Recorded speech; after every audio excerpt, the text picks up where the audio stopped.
Hello, everyone, and thank you very much for joining us on what I think is maybe our fifth federal budget live, but one that's going to have a little bit more meat on the bones than we've had previously. I mean, there's been a lot of chatter on social media, but tonight we're going to cover what is ostensibly going to be, I think, the most controversial and consequential federal budgets from a property perspective in decades. The big questions are pretty simple. Will this budget make housing more affordable? Will it help or hurt investors? Will it improve supply or simply shift demand around? And what does it mean for households, small business, tax, inflation, confidence, all of that? So, of course, we'll be crossing live to Treasurer Jim Chalmers at 7:30 p.m. But before we do that, we're going to set the scene with three different perspectives. I'd like to introduce my co-hosts with you right now. Starting off, we've got Pete Wargent, finance, macroeconomics, market commentator, investor, buyer's agent.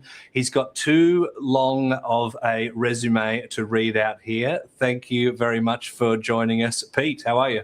Yeah, I'm good, mate. Yeah, it could be an interesting evening. So thanks for having me on. Of course. We've got Cate on screen as well. Cate is the chair of the Property Investment Professionals of Australia. Her phone has been running hot with journos today. Clients, both renters and investors, first home buyers, upgraders, downsizers. Cate, a hell of a lot to unpack with you tonight. Thanks for joining us. Yeah, pleasure. It's been a busy day with the journos, and yeah, I concur with you. It could be a big night. It's certainly the biggest budget night that I've had the displeasure of being part of, but it's be catching up with you guys. You know, you're a special trio, and every budget year it's always catch up. So let's see what we can make of tonight. Yes, and of course we've got Jeremy Iannuzzelli, a name that I think I've almost perfected the pronunciation, but you can critique me after the show. Jeremy's obviously a property commentator, a investor in his own right, and a real heavy hitter when it comes to accounting and taxation advice. So you'll give us an interesting spin there. Jeremy, how's the day been for you and the conversations you've had so far? Yeah, it's been very interesting. A lot of people are talking about it, worried about it, but I think for the first time in a long time, this budget's going to probably appeal to a large portion, if not all Australians. So there's a lot of people I know who didn't care about the budget in the past, but I know they're going to be glued to the TV and hopefully this live feed today or tonight. I know. We were doing it before it was cool. Everyone's talking about it this year because property, there's probably a story to be told, but the last few we haven't had too much going on. We've got people jumping in the comments already. Scott Agate, buyer's agent to the stars. We've got Joey from Game Plans. If you're live and watching, jump in the comments. We'd love to hear your thoughts. But I want to start with you, Pete, because I suppose typically with these budget nights, we start with sort of the macroeconomics. Of course, there's an expectation of a large deficit, but things have improved to the positive. First of all, why have we sort of seen an improvement in the expectations for the budget, and where, broadly speaking, should we land? Yeah, okay. Well, let's start with the boring stuff, the macro. So in December, the government said the deficit would be 36.8 billion. So obviously it's a bit of a pandemic hangover. And Jim Chalmers said that today's budget is going to be the most responsible and the most ambitious. So I guess anyone who's an investor hears the words ambitious and the alarm bells start ringing straight away. I think today's budget, like the bottom line will be better than expected for a couple of reasons. One is we've had really high inflation. The other thing is we've had really high commodity prices. So the deficit might be, we don't know yet, somewhere between, let's say, 25 and 30 billion. I guess what we'll see in the budget, though, is, well, Chalmers has already said they've improved the bottom line by 45 billion. So that's to reduce the deficits going forward. And they're going to be spending on things like Medicare, aged care, cost of living relief for the housing market, faster and more efficient housing approvals, investing a couple of billion in infrastructure to release 65,000 more homes, ... I guess when you hear all that, you think, yes, fine, but where's the money coming from? And I guess that will be the main subject of tonight's commentary, is that there's a lot of speculation that the bulk of that will be paid for, or the bulk of the increase, I guess, would come from revenue from capital gains taxes, which are currently assessed, as Jeremy will explain shortly, with a capital gains tax discount in Australia. A lot of talk about returning to the former indexation method, which will be a higher rate of CGT effectively for investors, and potentially as well from negative gearing reform, which the government previously said they wouldn't do. Now they said they will. So I'll save everything else for post-budget, because we'll have to wait and see exactly what does get announced. And I've got some thoughts about what that might mean for the housing market and for investors more broadly. But that's the big picture. The deficit's a bit better than expected. They're going to be spending a lot. The money's going to be coming from somewhere, probably capital gains and maybe negative gearing. Cate, Pete hinted on something there, which is, I guess, we're talking about a confirmed broken election promise. And we were sort of talking off air. I'm sure that there was a few reels to be shown of I think, the roughly 50 times Albo has said that he wouldn't be touching capital gains tax or negative gearing. How do you think the voting public are going to take to that? I mean, is it just typically another broken election promise and those things don't carry any weight anymore? Look, this one has a lot of people fired up. We've all heard the term from Albo, negative gearing is off the table, and here we are. It's the centerpiece of the table. We've got a few different camps though, Mike. We're very passionate about this issue, and obviously it's the center of our universe is understanding, the property market and the impact of legislative changes on it. And we can see the unintended consequences, and we'll be chatting about that tonight, no doubt. But how do people feel about it? Well, it depends on who you're talking to. There is a lot of upset with our government at the moment for broken promises, but there's a lot of upset with our government by a lot of people for various reasons anyway. I think what I want to focus on is the information that we've got on hand and what that means for investors, for renters, for first home buyers. The goal obviously is to try and equalise the playing field across the generations, and I think that the unintended consequences could give us an awful result. And you and I were chatting off air earlier today about negative gearing and those who need it and those who don't. And the point that I made earlier is that it's the new investors that need it. The older investors that have held property for decades, they're positively geared. The baby boomers, like the ones that might have multiple properties, this isn't really going to impact them from a negative gearing off the table point of view. I think there's a lot to unpack here, but we've got to talk about the segmentation of different investor groups. It's not just one common cohort. That's a really good point. And Jeremy, on the negative gearing stuff, I know the Grattan Institute were recommending that it wouldn't be grandfathered. Grandfathering is the way that typically things are announced. And it does sort of beg the question, are the grandfathered baby boomers just sailing off into the system in a completely different tax environment than anybody else? And maybe we'll inevitably end up talking about some inheritance tax at a budget many moons down the track.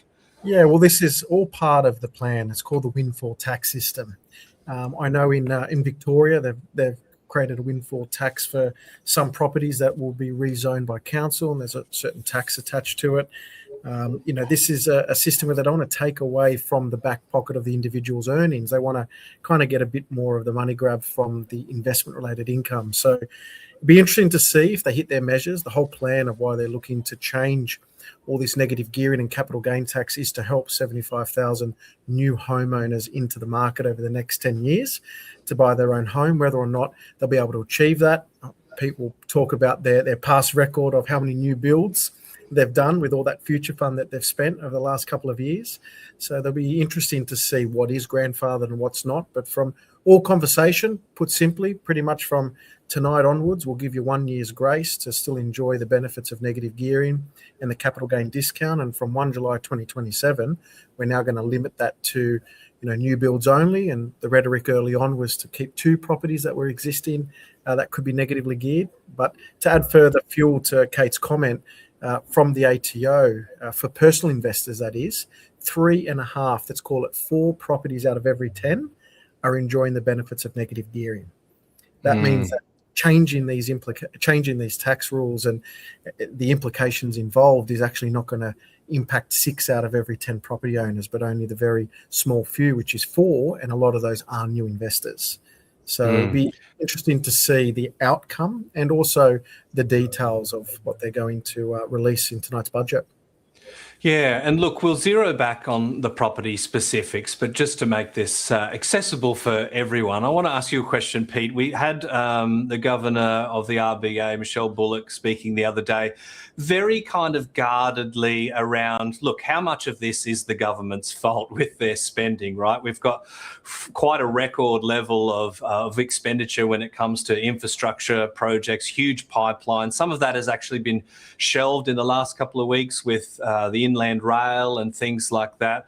With cost of living, that's obviously going to be something that everyone's going to be looking at. They have the winners and the losers stuff, and people are hurting with an interest rate rise, the oil price shocks from the war in Iran, predictions for extra interest rate rises to come. What do you think will likely happen in terms of cost of living? And does the government have a case to answer for with the amount of expenditure that they've dumped into the market that has possibly led to this inflation in the first place? It's not a political. Just yes or no answers, please, Pete. Sorry. Look, I think, cost of living relief, so far what we've had is a cut to fuel excise. So you might have noticed when you go to the Bowser, we were seeing some incredibly high fuel prices, 250 cents a litre for diesel and things like that. So the government wound back the fuel excise temporarily. Now that goes through currently until the end of the fiscal year.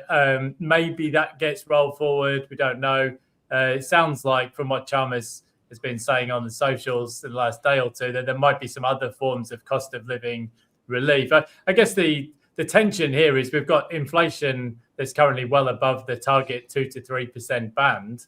And if you offer people cost of living relief or more government expenditure, that's not really helping with that battle to bring inflation back down to target. But on the spending point, currently, one of the biggest issues, apart from all the infrastructure projects which are massively overrunning, is the NDIS in Australia. There's a lot of talk about reform, but the projections were by the end of this decade that the NDIS would be costing 70 billion. I mean, it's like, I don't know what it's like in other parts of the country, but where we live on the Sunshine Coast, there's every second car is an NDIS sticker on it. There's a lot of NDIS providers and businesses and people on the NDIS. It's become a huge part of the cost overrun to the extent that it's going to even dwarf the age pension. So there's a lot of spending in the budget, and now there's reforms underway there to try and wind that back. Without sort of making political points, definitely high levels of government spending have been a factor. I think the thing is, in the pre-pandemic environment, we had a low rate of inflation, and that was would be somewhat masked. But now inflation has jumped up, partly as a result of the pandemic, and now we've got a second round of impacts from the Iranian conflict, and suddenly government spending is right in focus. And it's a difficult thing for a Reserve Bank governor to stand up at a presser every month, and people say, "Well, is the government causing the inflation?" It's a tender subject to be discussed. But that's definitely a factor. So I don't think the government will be splashing too much on cost of living relief, because obviously they need to try and bring inflation back down to target. I think just one other point, that sometimes cost of living relief mechanically reduces inflation, if that makes sense, because if you give people, we've seen this with fuel and energy price rebates, it kind of reduces the amount that people pay temporarily, but then it only frees up money to be spent elsewhere. So I don't think they'll be splashing too much around in that regard. And the fuel excise, I'm not really sure. I'll have to wait and see. That could be a political hand grenade that's passed off to the next incumbents. Who knows? Jeremy, a question perhaps for you. We've got TV's Evan Lucas in the chats. Big hi to Evan. He's the ABC News breakfast behavioural economist par excellence, asking a question: what are your views on investors now incorporating? This could be the future for investing. And Evan says himself, with every tax is an equal and opposite reaction. That's a terrible quote of his. But unintended consequences are definitely going to be the result of any structural tax changes. What do you think is likely to be a reaction if we do see negative gearing abolished and CGT moving to indexation? Yeah, well, you will start to see a lot of people utilise companies, PTY, proprietary limited entities, to invest. And one of the reasons why people did it in the past is, talking 15 plus 20 years ago, tax rates for companies were very high. Talking to my father in the 90s, it wasn't uncommon to see tax rates at companies at 50, 60%. Progressively, a lot of people used other structure to minimise their tax. But if they are going to tax trusts, especially the distributions, that will change tax for a lot of people. The ATO, the government, is still going to get a win from it, because remember, overall, when we utilise a 50% discount or overall effective tax rate, worst case scenario is 23.5%. For a lot of companies, that tax will be a flat 30 or potentially 25, whether they meet some base rate entity tests. So there is still a win for the government, no doubt about it. At least 6.5% more than what they've been getting in the past, but not the full hog that potentially they might anticipate. But yeah, we will see more corporate entities, and therefore be more compliance measures for the ATO to chase, and the hamster wheel keeps turning. More compliance measures, more costs, more government employees. So interesting to see what he hands down, and then how, as accountants and professionals, we all react to it. And of course, stick with us. We will cross live to the Treasurer. We'll place that on the screen. And of course, while that's happening, we'll be having a look at the budget papers that they normally release in tandem.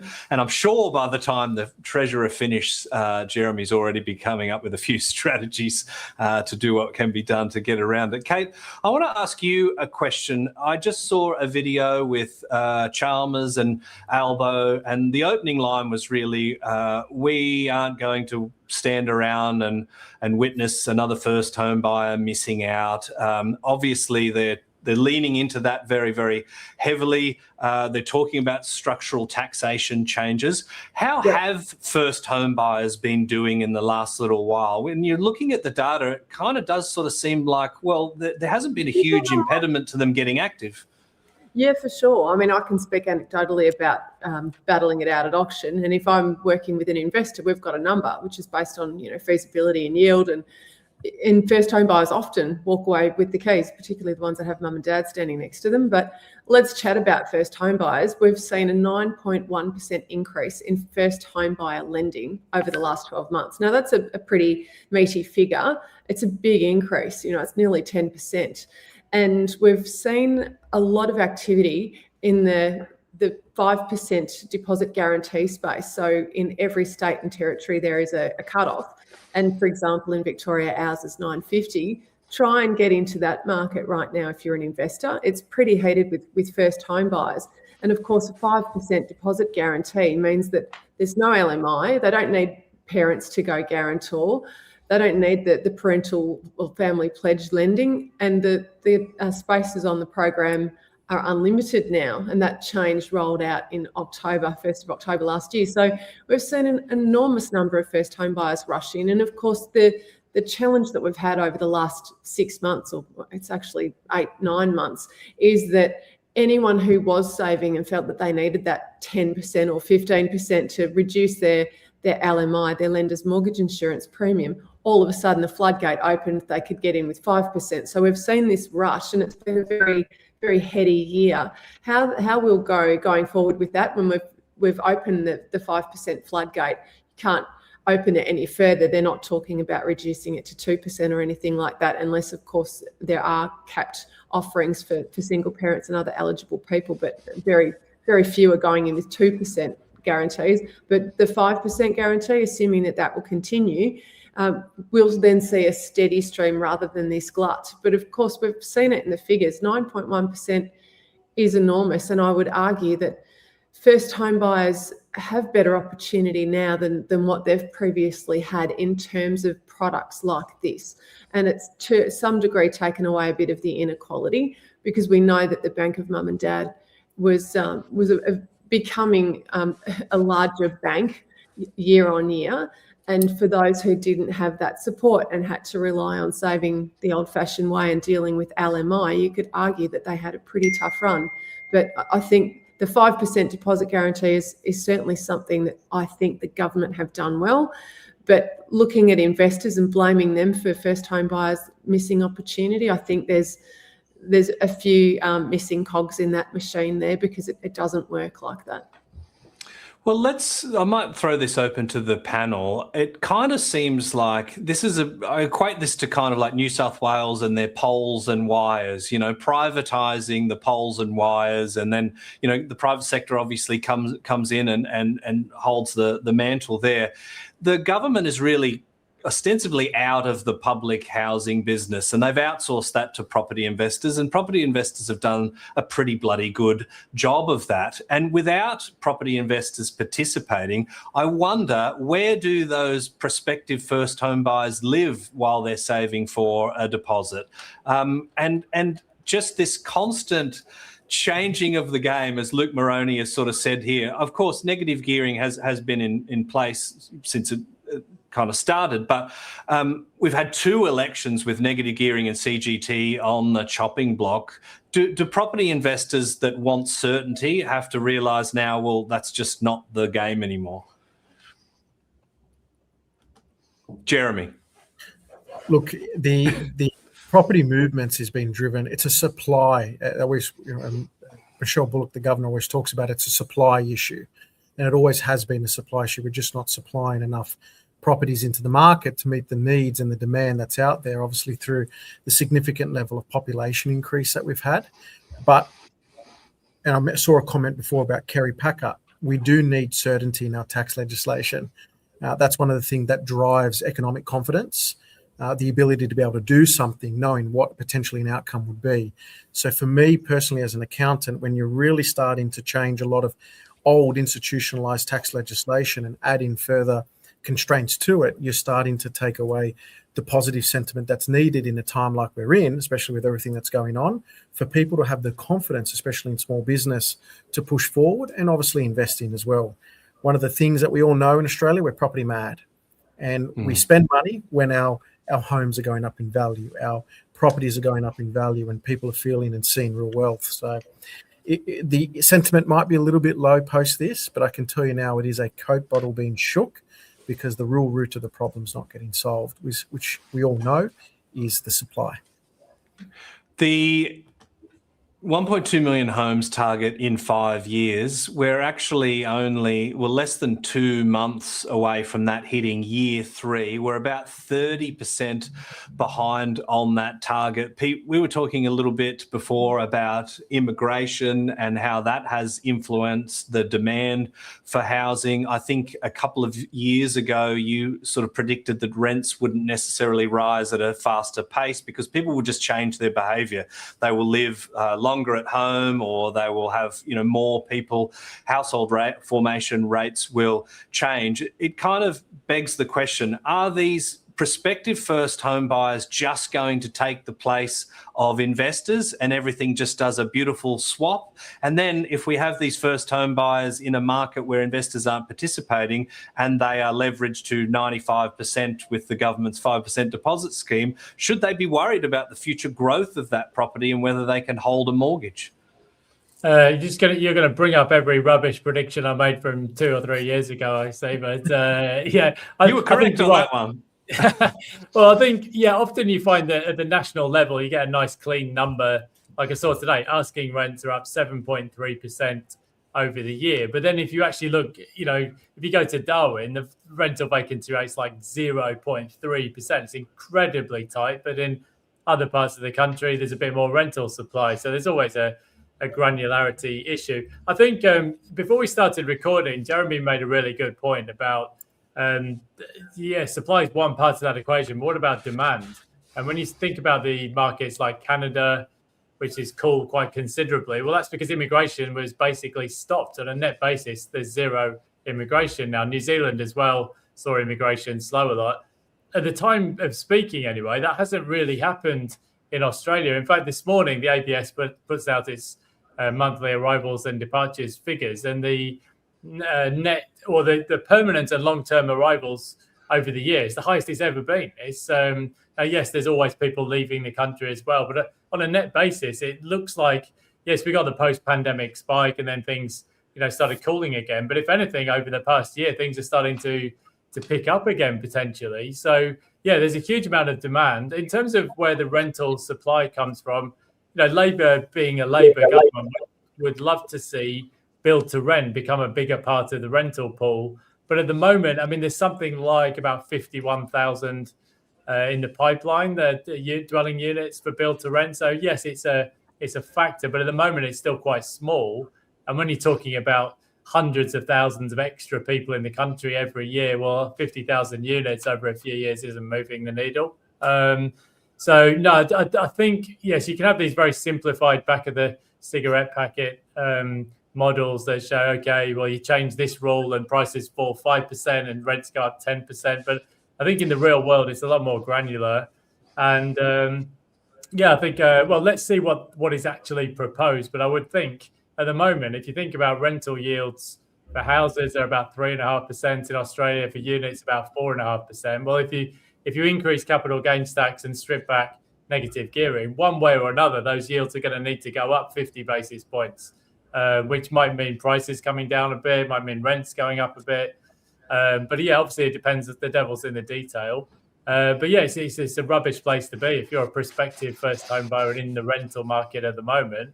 Rental vacancy rate around the country is about 1%, maybe a little bit higher in Sydney. So yeah, it's pretty tough.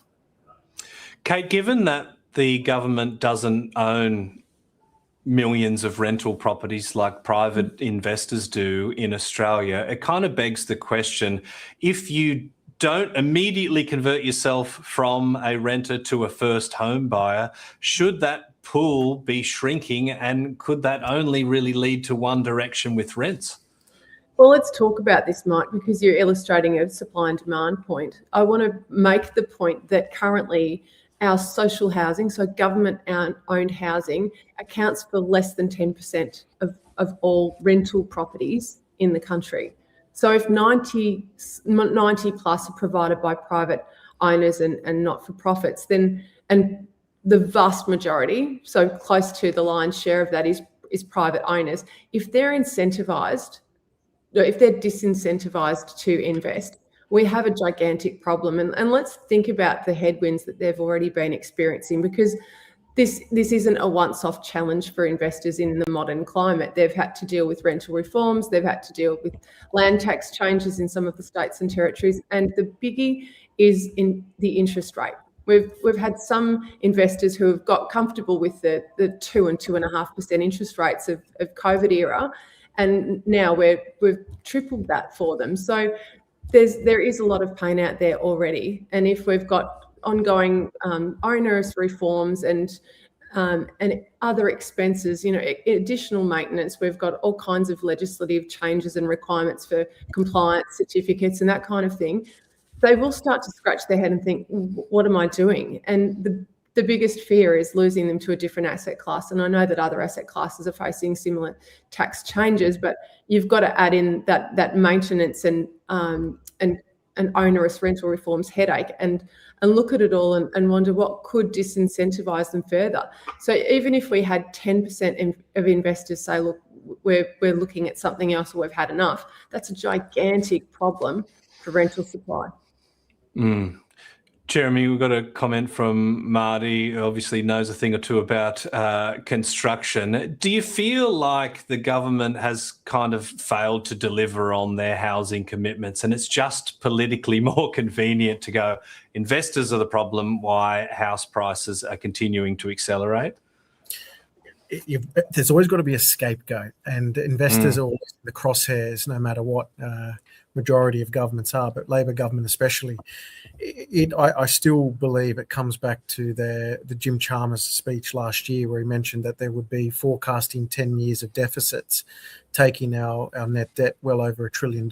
So it's a good time for them to do it. You've got an unstable Liberal Party, you've got a rising One Nation Party, you've got Labor kind of holding the fort in both upper and lower houses for that instance. So if they're ever going to ram something through that's very controversial, without taking it to the polls as part of a commitment and a policy, well, this is the time they'll do it. Question is if it does come in, or whatever they're proposing does come in, how long does it stay for? That's probably going to be the biggest thing to consider, because we've seen it taken away once and put back in and taken away again.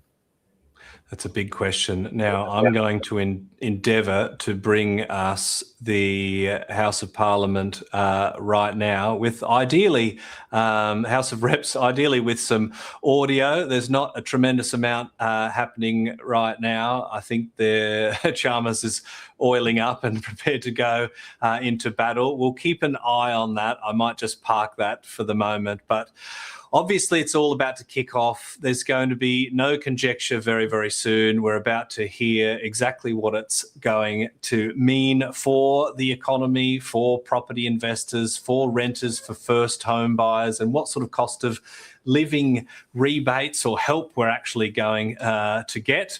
And yes, this is the beauty of going live. Luke, oiling up, did make it into the broadcast, but I mean, it does feel like they're going into a bit of a coliseum. In the lead up to this, Chalmers looked very happy with himself, unboxing the budget papers. They're obviously very pleased about this. It'll be really interesting to see what the outcome is, and I'm blessed to be with three very, very clever minds to help us unpack that. But we're a couple of minutes away from going live there, so we'll be crossing there very soon. It looks like something's happening, so I might switch us back over there, and we'll see what we can see. Okay, we're getting close. I have received a message from Her Excellency the Governor-General recommending, in accordance with Section 56 of the Constitution, an appropriation for the purposes of the Appropriation Bill Number 1, 2026 to 2027. For the Treasurer. Speaker, I present the Appropriation Bill Number 1, 2627 and the explanatory memorandum.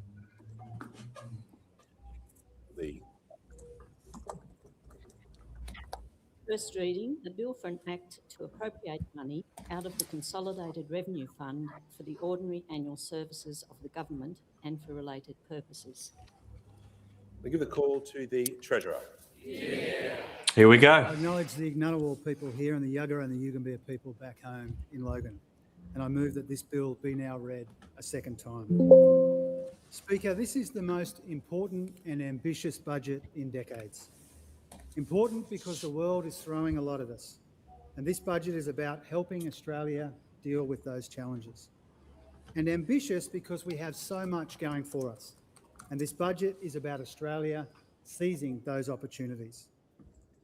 War in the Middle East has been pushing up prices, pushing down growth and punishing Australians. It has exposed weaknesses in the global economy and intensified long-standing challenges here at home. We didn't decide when this war began, and we have no control over when it will properly end. But how we respond is up to us, how we help each other through, and how we come out of this a stronger, fairer, more productive and more resilient nation. This budget is ambitious in the face of adversity. It's a responsible budget, and it's a reforming budget, which builds resilience and bolsters our economy. There is more cost of living relief, more Medicare and more aged care, and more housing. It makes the tax system fairer and stronger for workers, businesses, first home buyers, and future generations, responding to the pressures of the here and now while embracing our intergenerational responsibilities.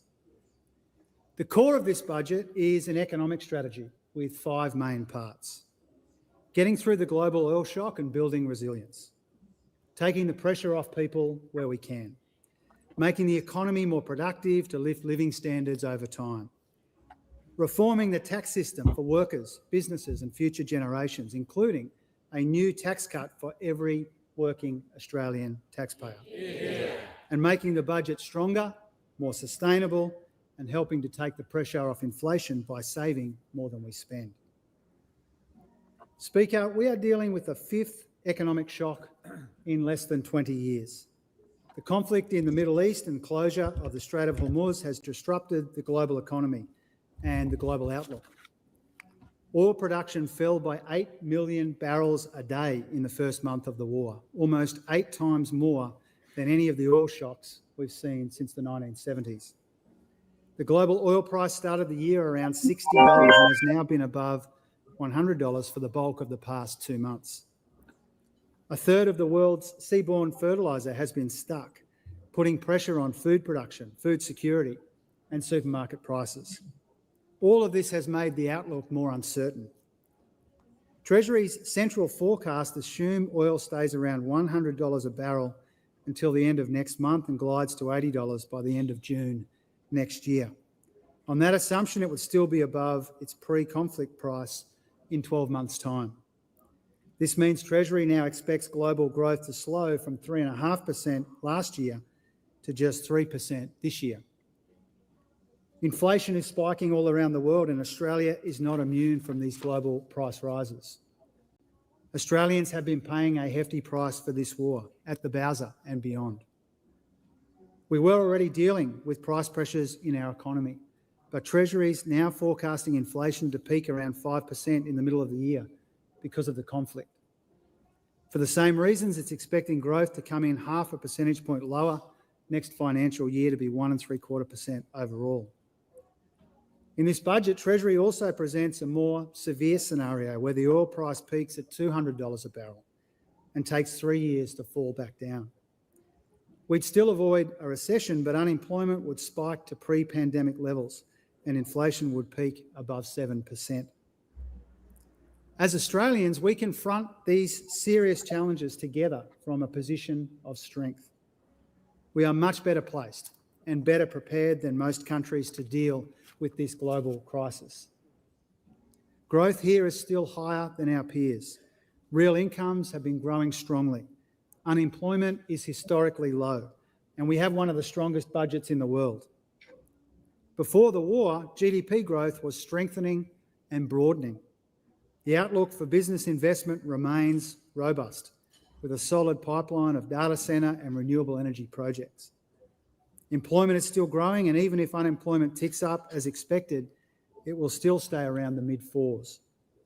Nominal wages growth is expected to remain above 3%, and annual real wage growth will return from next year after growing for 8 of the last 9 quarters. Now, we know there's more work to do because the immediate costs and consequences of this war are already serious and they could be severe. At the same time, our economy is being reshaped by structural shifts across energy, industry, technology, demography, and geopolitics. And we have long-standing challenges when it comes to our productivity performance, our housing market, and our tax system. This budget is about getting us through the global oil shock and taking pressure off Australians, while building a stronger economy, a better tax system, a more sustainable budget, and lifting living standards for our people. Speaker, we are responding to the biggest oil shock in history with a comprehensive $14.8 billion plan to secure more fuel, strengthen our supply chains, build resilience, and take the sting out of prices. The Strengthening Australia's Fuel Resilience package will deliver more fuel for drivers and industry, more fertiliser for farmers, and more fuel security for our economy. Its centrepiece is a $10 billion investment in immediate fuel supplies and a permanent Australian fuel security reserve to get the fuels and fertiliser that we need. We're helping businesses and manufacturers bolster supply chains with $1 billion in interest-free loans through the National Reconstruction Fund and incentives to get more freight moving on trains and ships.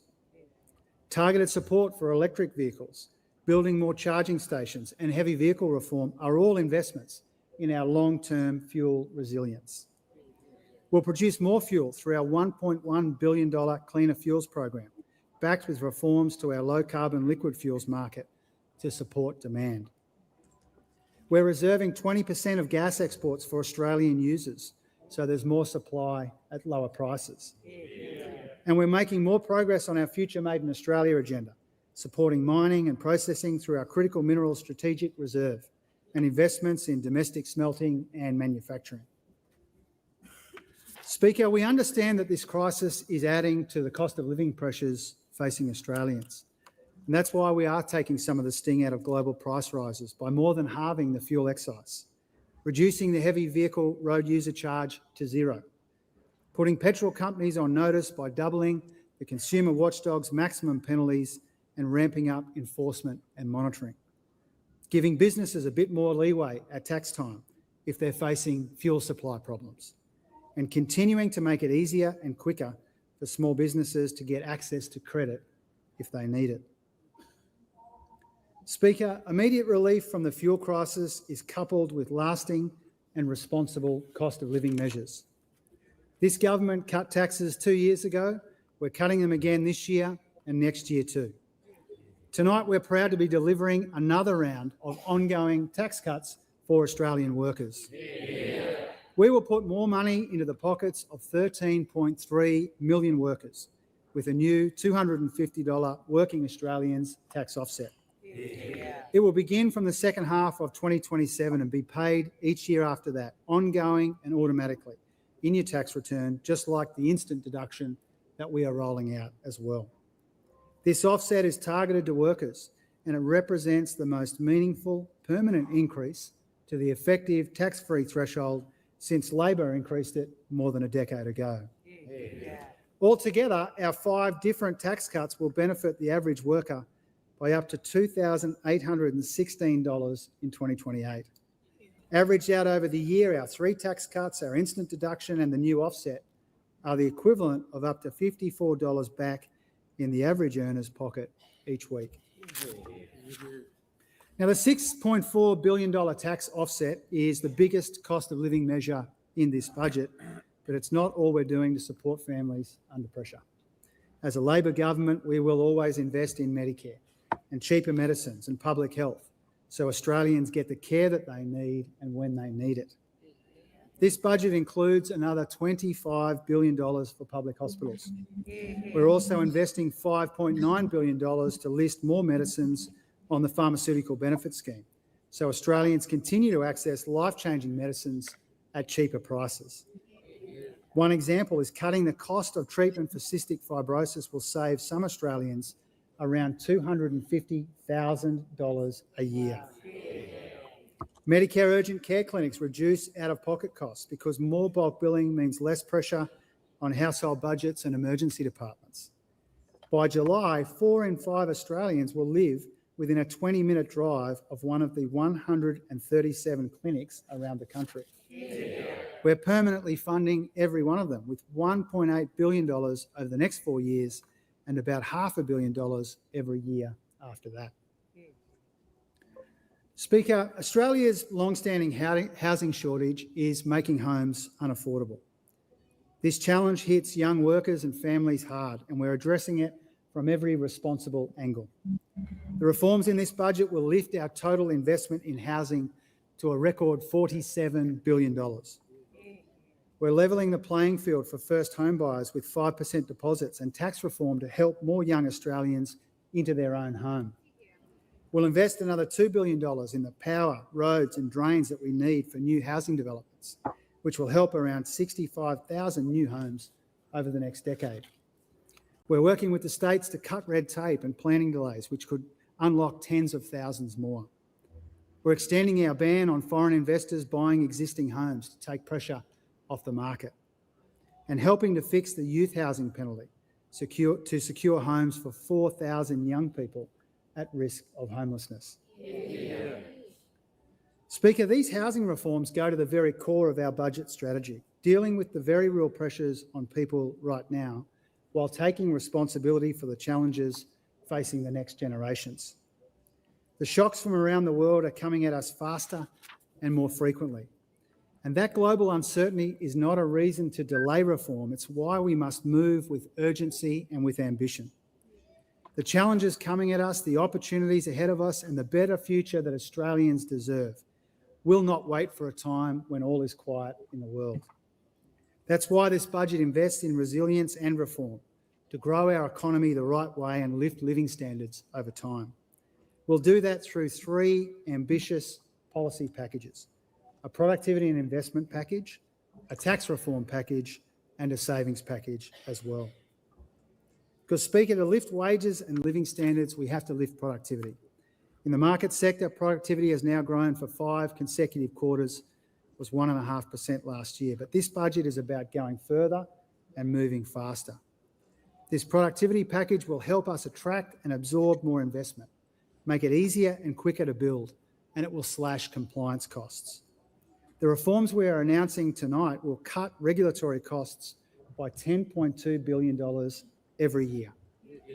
Our efforts in national competition policy alone could boost GDP by $13 billion a year. This is the broadest productivity push in a budget since the 1990s.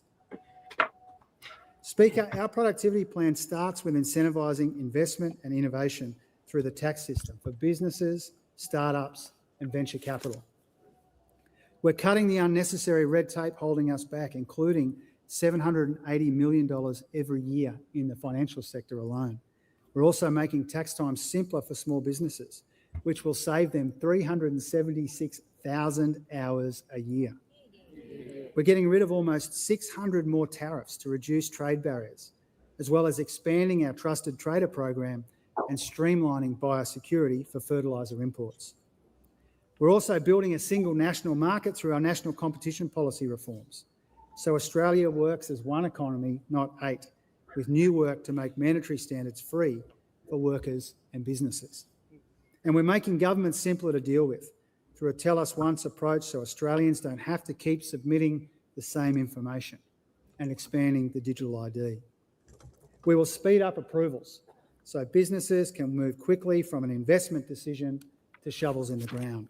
That's the motivation behind our environmental law reforms, the investor front door and a second round of foreign investment changes.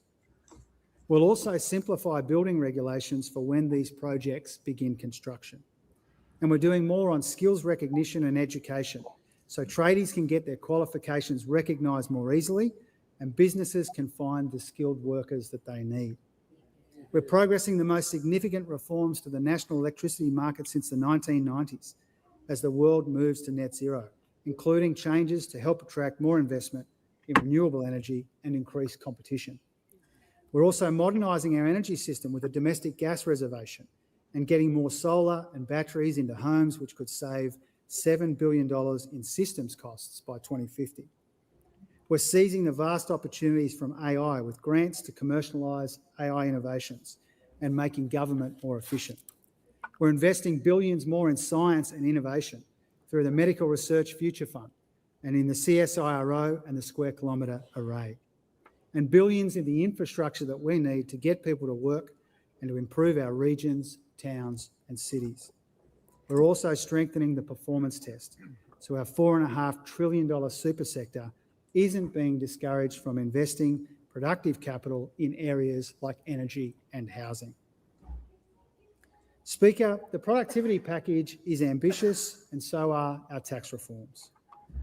This budget includes the most significant tax reform package in more than a quarter of a century.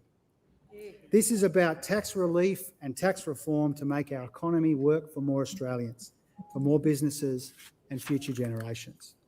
We're delivering a fairer tax system for workers, first-time buyers and young people. This will help rebalance a system which is more generous to assets than it is to labour, and help rebalance a system where house prices have decoupled from incomes. Since 1999, house prices have risen over 400%, more than twice as fast as average incomes. Our tax changes will help about 75,000 Australians achieve the dream of home ownership. We'll limit negative gearing for residential property to new builds from July next year. And we're replacing the 50% capital gains tax discount with inflation-adjusted indexation to restore the taxation of real gains. These changes will be prospective, and new builds will retain the option to use the 50% discount. We'll also introduce a minimum 30% tax rate on capital gains from July next year and on discretionary trust from July the year after. This is about better aligning the taxes paid on these types of income with the taxes paid on wages. These changes will level the playing field for workers and first home buyers and support investment in productive assets, including new housing supply.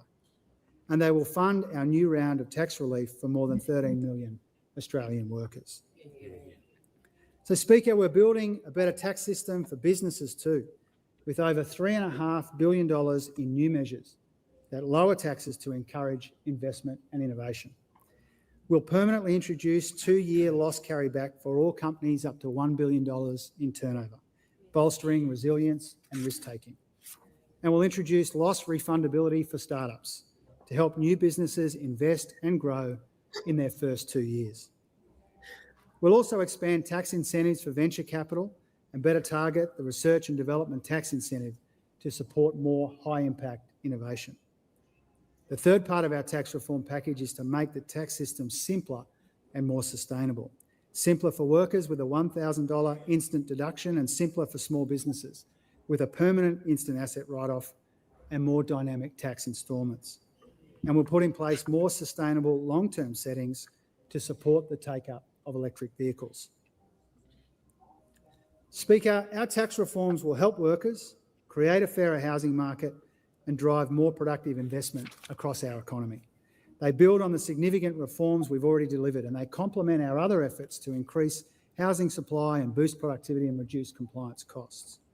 The new revenue raised will be returned to workers and businesses over the next 4 years so that more Australians can earn more and keep more of what they earn. Yeah.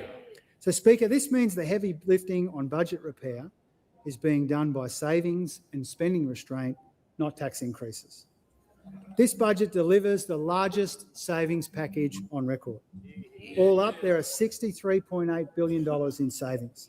Our decisions improve the budget in net terms by $26.1 billion once you take our responsible provisions into account. A big part of our savings package will restore the NDIS to its original intent and secure its future so it grows in a sustainable way in line with programs like Medicare.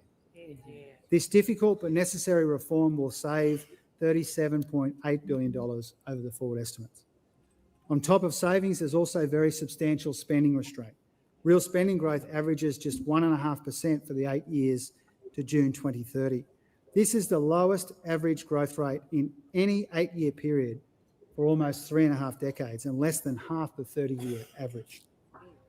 As a result of all of this, we've returned every single dollar of revenue upgrades to the bottom line for the second consecutive update. Payments as a share of the economy are forecast to go down from 26.8% next year to 26.2% by the middle of 2030. Now, this responsible economic management means that the budget deficit next financial year is $2.8 billion lower at $31.5 billion. The bottom line is better in every year over the forward estimates and the medium term. The budget position has improved by $44.9 billion, and this makes it more than $250 billion better than when we came to office. Yeah. Gross debt will be $982 billion at the end of this financial year, and it peaks lower, it peaks earlier, and is lower in every year for the next 11 years. And this means, in share of economy terms, gross and net debt remain well below what we inherited in every year going forward. Yeah. Debt is lower and the budget position is stronger in every year of the medium term because of our savings. The medium-term budget position is much stronger and more sustainable as a consequence, creating more room for future tax relief. Speaker, we've made progress getting the budget in much better shape at the same time as we've found room to fund the services and the security that Australians rely on. This budget includes record investments in healthcare, defence and economic resilience. There's $3 billion to deliver more beds, more packages and better aged care for older Australians. $2 billion for the Thriving Kids program and a $3 billion provision for other foundational supports outside the NDIS. And $2.2 billion to strengthen Services Australia and ensure that Australians continue to receive safe, secure and reliable services quickly and easily. Speaker, we're building an economy which is stronger and fairer and gives more Australians a stake in our success. We're investing an extra $1.2 billion to close the gap, doubling the number of jobs created as part of the Remote Jobs and Economic Development program, improving housing quality and expanding our support for grocery stores in remote First Nations communities. Speaker, the gender pay gap has never been narrower and women's workforce participation hit record highs last year. We're proud to have backed $21 billion in wage rises for women working in sectors like aged care and early childhood education, which have been undervalued for too long. Since 2022, we've also invested more than $4.4 billion to deliver the National Plan to End Violence Against Women and Children. And this budget includes hundreds of millions of dollars for frontline services and to make our child support system safer so children get this financial support that they need and women are protected from abuse. Speaker, economic security, economic resilience and national security are now one and the same. We're investing an additional $53 billion over the next decade in our Defence Force to keep Australians and our region safe. And there's almost $800 million for veterans as part of our response to the Royal Commission into Defence and Veteran Suicide. We're also taking action to strengthen our national security and our national unity since the devastating anti-Semitic terror attack at Bondi Beach. We're adopting every recommendation from the Royal Commission on Anti-Semitism and Social Cohesion's interim report, and we're fast-tracking tougher gun laws through the National Cabinet.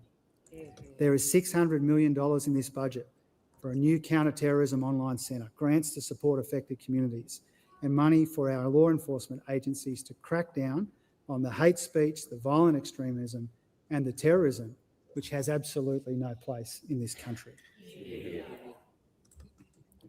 So, Speaker, against the backdrop of global uncertainty, this budget invests in Australia's resilience, its economic sovereignty and its national security.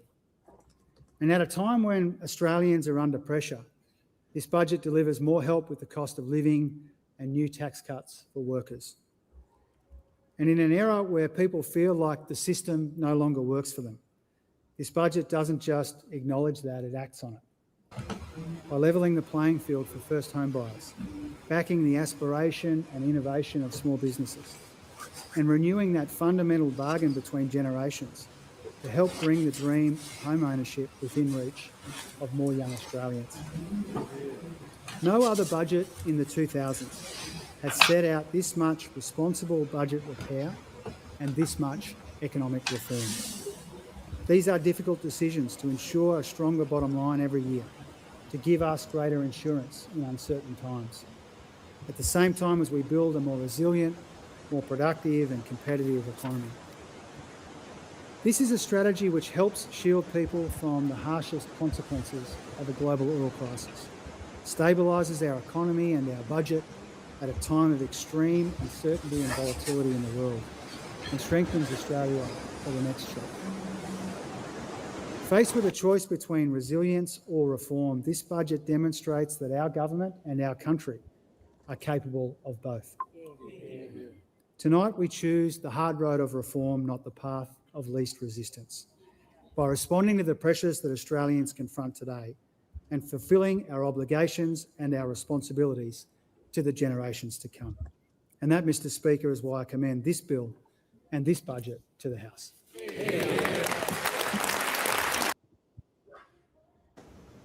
Wow. Well, that's probably enough of that. Wow. Okay. So all of the threats and the leaked material seems to have eventuated, but there's some nuance to timing and a bunch of different things, starting with you, Cate. When we're talking about property with the focus on this particular budget, what's the big standouts? Oh, the two biggies, negative gearing and capital gains tax. So they are reverting to the old model. The 50% capital gains tax discount won't be on the table in a year's time, and it won't be grandfathered. So for existing investors, the new regime is the new regime, and they will be moving back to the indexation model with a floor of 30% capital gains tax on any gain. So that is a surprise, you know, the grandfathering not being there. That we've got a year until this kicks into gear. The question that I've got is what will happen over the next year? Yeah, and the unintended consequences. Pete, what's your first read? Yeah, exactly what Cate said. Did I read correctly that there'll be transitional arrangements for taxpayers who made decisions under the current settings? So properties purchased or held prior to the announcement are exempt from the changes until disposed of. That's what I read, but might just need to double check that. But I guess if you dive into the budget papers, so basically limiting negative gearing for residential property to new builds from 1 July 2027. So your net losses are only deductible against the rent or the gains from resi properties.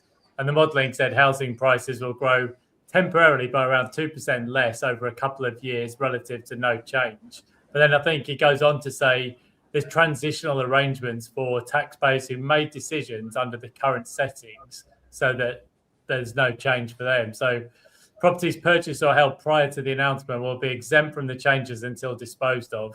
This includes properties where a contract's been entered into but not settled. So there's two things, isn't there? What's the impact on the market going forward? So the government says 2% less house price growth and therefore 35,000 fewer dwellings because prices aren't growing as much. But I think somebody would need to just go into the papers and double check that. But if I read it correctly when he was speaking, I think there's some kind of transitional arrangement for existing owners. And then the capital gains tax part, well, Jeremy will explain the change, but it looks like a minimum 30%. Yes, over to you, Jeremy. It looks like the absolute minimum, with new builds being able to stick with the 50% or change to the indexation method, which I guess depends on the timing point of view. What's your takeaway? I'll just unmute you there, mate. Oh, we're trying. I muted. Apologies, I muted myself. You do it. I didn't want to say any bad words while I was listening to it. But I struggle with that myself. I think what we talked about with the transitory arrangements was in relation to discretionary trusts. So people who have structured their small business in a certain way where a trust would be the owner, they're going to provide a rollover relief, which would be provided for a period of 3 years to assist small businesses that want to restructure. So I think that's a positive. They're going to give people an opportunity to be able to structure things in a certain way. But the indexing method is bad. It's bad. Why Costello and Howard took it away during the 90s was you had inflation moving at 1%, you had prices of property moving at 4, 5, 6%, and there was a huge disparity when it came to tax. Now, accountants during that stage, and speaking to my father, were using averaging methods to really drop down the tax that you would pay on the indexing method, and we'll know that when they release the legislation. But from a negative gearing perspective, they will grandfather anyone who has purchased a property prior to the budget. But moving forward, literally from budget night, investors who buy established housing after budget night will still be able to deduct losses against their residential property income, and any losses will be carried forward, and that will be able to reduce the capital gain that arises from the indexation method. So no grandfathering on capital gain tax, very interesting. What's to the market? Well, does it flood more properties from a supply perspective, or does it just stop and restrict people from selling? Now, if you thought you were going to sell, you won't, because potentially what that tax looks like at now a bare minimum 30%. So it does sort of beg the question now, if you are a property investor in Australia, is that now locked in? That property is not going to be sold to make way for a first home buyer? I think that's better aimed at Pete and Cate on that one. Yeah, look, we've got to think. I talked about the stratification of investors, in different age groups and stages of life. I think the answer isn't that straightforward, Mike. I mean, a lot of investors have plans to ultimately sell and go into an easier, less hands-on asset class. So there's no escaping that now. Pete, I'd be interested in your thoughts on what you think the CGT changes will do. Yeah, it's effectively, you're effectively increasing the tax rate for investors who come to sell. So, it does sort of beg the question, who's going to be building in this environment? You've already got rising interest rates, rising construction prices. I think, the idea is at least that from 1 July 2027, investors will be funneled into new builds. So I imagine there'll be a lot of financial advisors and property advisors saying to their clients, right, go into the new builds. And so there might be a flurry of building in the short term, at least, as people sort of flock towards the tax concessions. But Yeah, I mean, it's generally speaking, if you've got more higher capital gains tax rate, but it's going to cause people to defer from selling. But in the short term, you might get some people looking to cash out, I guess, before the changes come into being. Yeah, they've got a year to do it. I think if you have a look at, retirees and people that were thinking of moving anyway, we tap could out now. Yeah. Absolutely. So if you combine that with, a reduced number of property investors and a number of investors currently selling to beat that deadline, we might well see a lot more investor-led sales than what we think we've seen over the last couple of years, which has been a huge increase on previous decades. Cate, you picked up on a... Sorry, Jeremy? I was going to say it'll be interesting to see the peg that they use for the indexing method come 1 July 2027. There's going to be... God, I'd love to be a fly on the wall when you get the advisors in the room giving the advice on it, because I don't think there's many people in our profession that still have that knowledge and wisdom from what the indexing method used to look like. So it'll be interesting to see what they implement. There's a lot of calculations that are going to get done for many people to work out if it is better to sell under current tax legislation or keep. And I don't know what that will look like until they give us the peg for the indexing method and inflation rate that they're using to determine what that looks like post July 27. You'd like to think after 1999, they've got some more sophisticated online software to help people work that out. But I can only imagine all of the questions and radio buttons that someone's going to need to go through to get the right answer.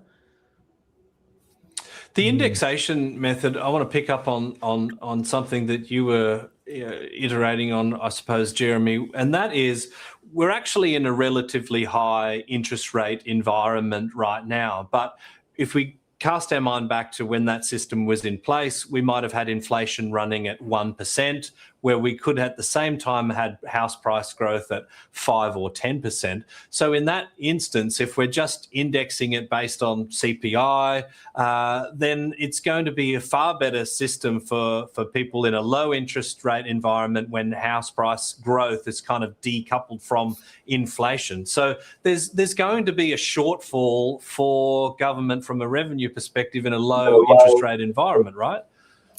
No, quite the opposite, actually. It could be better for the government, because if they've got a low interest rate environment, our inflation rate is relatively low, which adds to the cost base of the indexing method. So again, during the 90s, while they really took it away and it did spur on growth, and Chalmers said since 1999 prices have done well, they needed to spur investment into the country. And you had inflation during the 90s, again, the decade of recession, the recession we had to have, low inflation, and you had asset prices ticking on at much higher than what inflation was, and therefore people were paying larger amounts of tax on the difference. They're kind of, we think back to the 70s and 80s where inflation is much higher than where we are today, even though we're sitting at 4.3% interest rates, still relatively low compared to the last 30 years. And the reason why Howard and Costello took it away was for two things: make it simpler and spur investment. Because if people continue to build, it drives the economy, more people employed, and that's why we've had probably the most prosperous 26 years compared to, say, the prior 26 years before that. No, that is a good point. I've got that absolutely back to front. But of course, when those metrics turn around, there could be a shortfall as well. So it's either way you go, there's winners and losers, right? And I think the modelling has basically sort of said the indexation method reaches parity when you hold the property for around about 16 years. So depending on the length of tenure for that property owner or that property investor, depends on whether they're on the positive or on the negative side. I wonder, will that influence how long people are wanting to hold on to a property? How much are people going to be modelling that? Yeah, absolutely. And then again, banks, right? Lending, going back, say, pre-2000, lending was obviously much tougher compared to where we are today, 26 years later on. Lending is a little bit, I wouldn't say loose, but lending's a little bit freer. There's a lot more oversight, but there's also a lot more banks compared to where they were prior to 2000. So very different time, very different level of market from a lending perspective compared to when they took it away in 99. Cate, I saw you picked up something in the comments, which I'm just putting on screen now, and this is a direct quote from the Treasurer. Our tax changes will help about 75,000 Australians achieve the dream of home ownership. It begs the question, where does that somewhat specific number come from? And what's the basis for home ownership becoming easier? Are they suggesting that house prices could reduce? I'm scratching my head about a lot of these claims, and there was also a mention of further tax relief for first home buyers, and didn't get any mention of that either. In fact, I've got so many points to cover off here, Mike. I think it's either a really lofty comment, or that they're suggesting that house price growth will stall or even hit negative, which is not a popular election promise by any means. Find me one Australian household who own their own home or pay a mortgage who'll be happy to read that. Yeah, I think the point on first. I think the point on first home buyers was just basically that housing prices will grow less quickly, and you're not competing against investors in the established market. That was the I've got a couple of thoughts for you on the market impact, because I guess that's what a lot of people would want to know. Well, firstly, if you put negative gearing onto new builds, there's going to be a lot of people flogging off the planned stock over the next couple of years till that falls in a heap. But I guess the thing is, at the moment, you've got rental yields. So a unit might rent for, let's say, 35,000 a year, and a median unit, but it might be worth 750k, so a yield of 4.5%. And for houses, you've got houses rent for, say, 45,000 a year, and the median price 1.3, so 3.5%. Well, now you've got a mismatch because the mortgage rates are, let's say, 6%. So those yields are going to have to come up one way or another over the next couple of years. They've got to rise at least probably 50 basis points. And what would get you there? Well, if prices fell 5% and rents increased 10%, well, that would be a 50% increase in your rental yield. But obviously, it's going to be granular. I think there's a couple of things. One, the top end of the market probably isn't impacted because more wealthy people are going to say, well, I'm going to go to capital gains tax free. What am I going to do? Put more money into my place of residence. And at the premium end of the market, houses are like a Veblen good. So more people filter funds into their place of residence. Probably, I would say, at the very bottom end of the market as well, there's very little new supply because of construction costs. You've got the first home buyer guarantee of 5% deposit. And a lot of the new supply is being targeted, for downsizers. It's more sort of premium level stock. And then you've got some rental markets that are extremely tight, like Darwin, Perth, Adelaide, Brisbane, Sunshine Coast. So those markets are going to see probably rents increase. But yeah, if you think about it, that middle part of the market, one way or another, those rental yields are going to have to come up, whether that's from lower prices or higher rents. And I suppose one other thing is that New Zealand went down this route, and those deductibility changes were reversed as soon as there was a change of government. So that was only really a couple of years where people had to deal with a change. Now, Australia doesn't have an election for 2 years, and we've got a fairly useless opposition, so that may not come into the equation. But yeah, I think Jeremy made the key point, and that is if you've got negative gearing losses, net rental losses from July 2027, they're not going to help you in year one. They're only going to help you when you come to sell or at some future point. So they're not lost completely. It's just quarantine. Yeah, well, the cash flow won't be feasible for a lot of investors. So, we can look at kicking the can down the road, but they've got to ride out these years, the early years, with the significant cash flow shortfall. There was something that didn't come up that intrigued me. We've talked about what was stated. If we do a control F on this speech, there's no word migration. And that was interesting. And I want to just have a look at what Marty's comment here is. Australia has one of the highest levels of migration relative to housing supply in the developed world, with roughly one new home being built for every 3 new migrants, far greater than our OECD peers.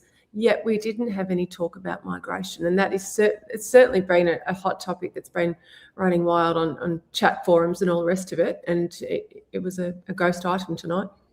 There we are. I just found that in the comment. And I guess we've talked a lot about that before we started, the supply and the demand metrics. Of course, supply, they've been talking about building the 1.2 million homes. They've failed on that. I expect in the going a little bit deeper into the budget papers, there will be some investment in helping new land to be released with, services, water, sewer, curb and gutter type things. But there's nothing talking about the demand side of the equation apart from property investors. But immigration has been left alone. Forecast, though.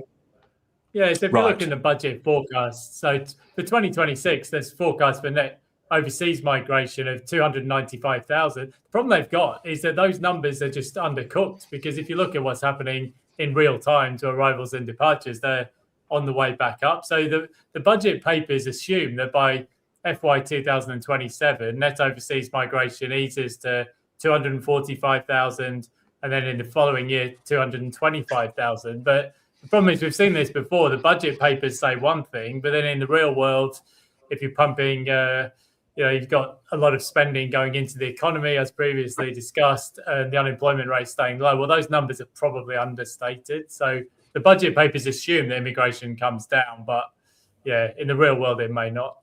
I've spoken for many years about accelerating approvals, especially in the property market, and we all know that there's more, and you speak to the people on the ground actually in the grunt of the work, and they're actually saying things are becoming harder and there are more costs involved, especially with a lot of environmental changes and reporting. So it becomes a real difficult one. But I did see in there regarding migrants, they're spending about $85 million to accelerate skill assessments for migrant trades, and also the government's reforming permanent migration points test to select better educated, higher skilled younger migrants. Again, just a bit of a fluff. No mention of trade qualification though. Yeah, it's all fluff. It's a fluff. They're fluff. They've been fluffing in these budget for 3-4 years. But I think the numbers are behind the scenes festering to be a lot worse than what we're actually seeing, and they're not credible enough to tell us otherwise. Unfortunately, with 50 never going to be changed taxes to properties.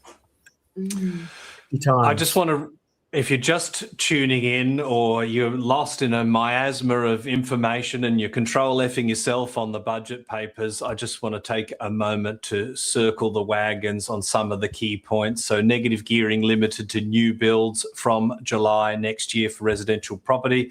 The 50% CGT discount is being replaced with the old indexation method for future assets. New builds keep the option of the 50% CGT discount, which obviously makes them far more attractive than established investment properties. We're going to have a minimum 30% tax rate on capital gains from July next year, a minimum 30% tax rate on discretionary trust from July the year after. First home buyer support is going to be expanded with the 5% deposits. There's $2 billion, as I mentioned before, for infrastructure, power, roads, drainage to support 65,000 new homes over 10 years. That's a bit of a drop in the ocean, that one. Foreign investor ban on existing homes extended, and they flagged some planning and red tape reforms flagged to unlock more housing supply. I want to ask the panel about rents. So, Cate, perhaps starting with you, because you made a very key point in that negative gearing is very, very helpful from a cash flow point of view for new investors. And I would argue that the hardest time to hold on to an investment property is day one, because over time you may pay down some of your principal. Over time, the rents will increase. So really that cash flow help at the beginning is disproportionately valuable to maybe the new system where it's offsetting future gains. It begs the question, how many people that could have bought an investment property yesterday will be able to actually service a negatively geared property that they don't get any return back for until way further in the future? I love this question, Mike. The key word here is service. So for anyone who's in lending or broking, servicing takes into account the negative gearing. With that gone, we will see servicing capability for wannabe investors diminish significantly. So the ones that, as you stated, need the most help with negative gearing benefits are the younger investors in their first few years, so the lower income earners. And what we often see with aspiring investors is that they have a reasonably healthy looking wage or salary trajectory over the years. And when they start younger, it's always harder, and they've usually got other pressures associated with, lifestyle and a mortgage and education costs. So they're the key cohort that really need this. And if we break down investors and have a careful look at who are Australia's investors, we think about all of these fat cat business people that have 10 properties. We have 71% of all Australian investors have just one property. And then up to between 71%, I think it's 93%, have two. And it gets quite reduced. And when you get to 6 properties or more, it's a tiny function of 1%. So who are the investors? When we look at the 1 and 2 property investors, a large cohort are police, nurses, teachers, and accountants. In fact, they're the top 4 groups. So it's a really difficult change to roll out if they know who they're hurting and who the cohort are that contribute the most housing into our rental pool. We know that, Pete, a lot of people that are aspiring homeowners make the decision to rent vest first because they can hopefully get some gains in that property and then leverage themselves into an owner-occupied strategy. I'm interested, has that strategy died, as Brian is possibly suggesting there? What do you think will be the impact on rents from this policy?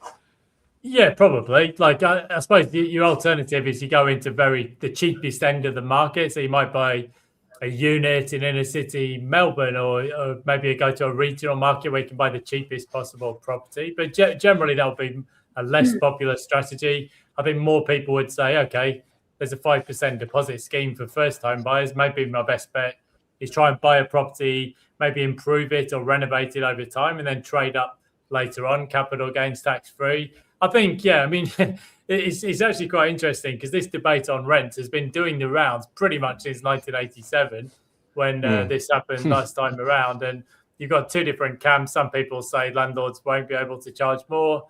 Other people say, well, rents will immediately jump by X%. I think it probably depends really on the market, but it also won't be instantaneous because we've got transitional arrangements. So I think the full impact will only be seen maybe over 2 or 3 years. But we're already in an environment where asking rents are up quite significantly year on year because the rental markets are tight. So, if we get a lot of jostling for positions, I would say, well, the markets where, you've got really tight vacancy rates, basically Darwin, Perth, Adelaide, Perth, Brisbane, Sunny Coast, those areas, you could actually find there's a real dearth of rental stock potentially. In those markets, you see rents go up, but it wouldn't necessarily be like that everywhere. So, my gut feel is landlords will try to jack their rents up because why wouldn't they? But how successful they are, it depends what happens in the interim, because some people will presumably be cashing out as well at the same time. So it could get a bit messy in the short term, but I guess over 2 or 3 years, we'll probably see the full outcome. Jeremy, we had a question about other asset classes. Negative gearing still in place for shares, EFTs?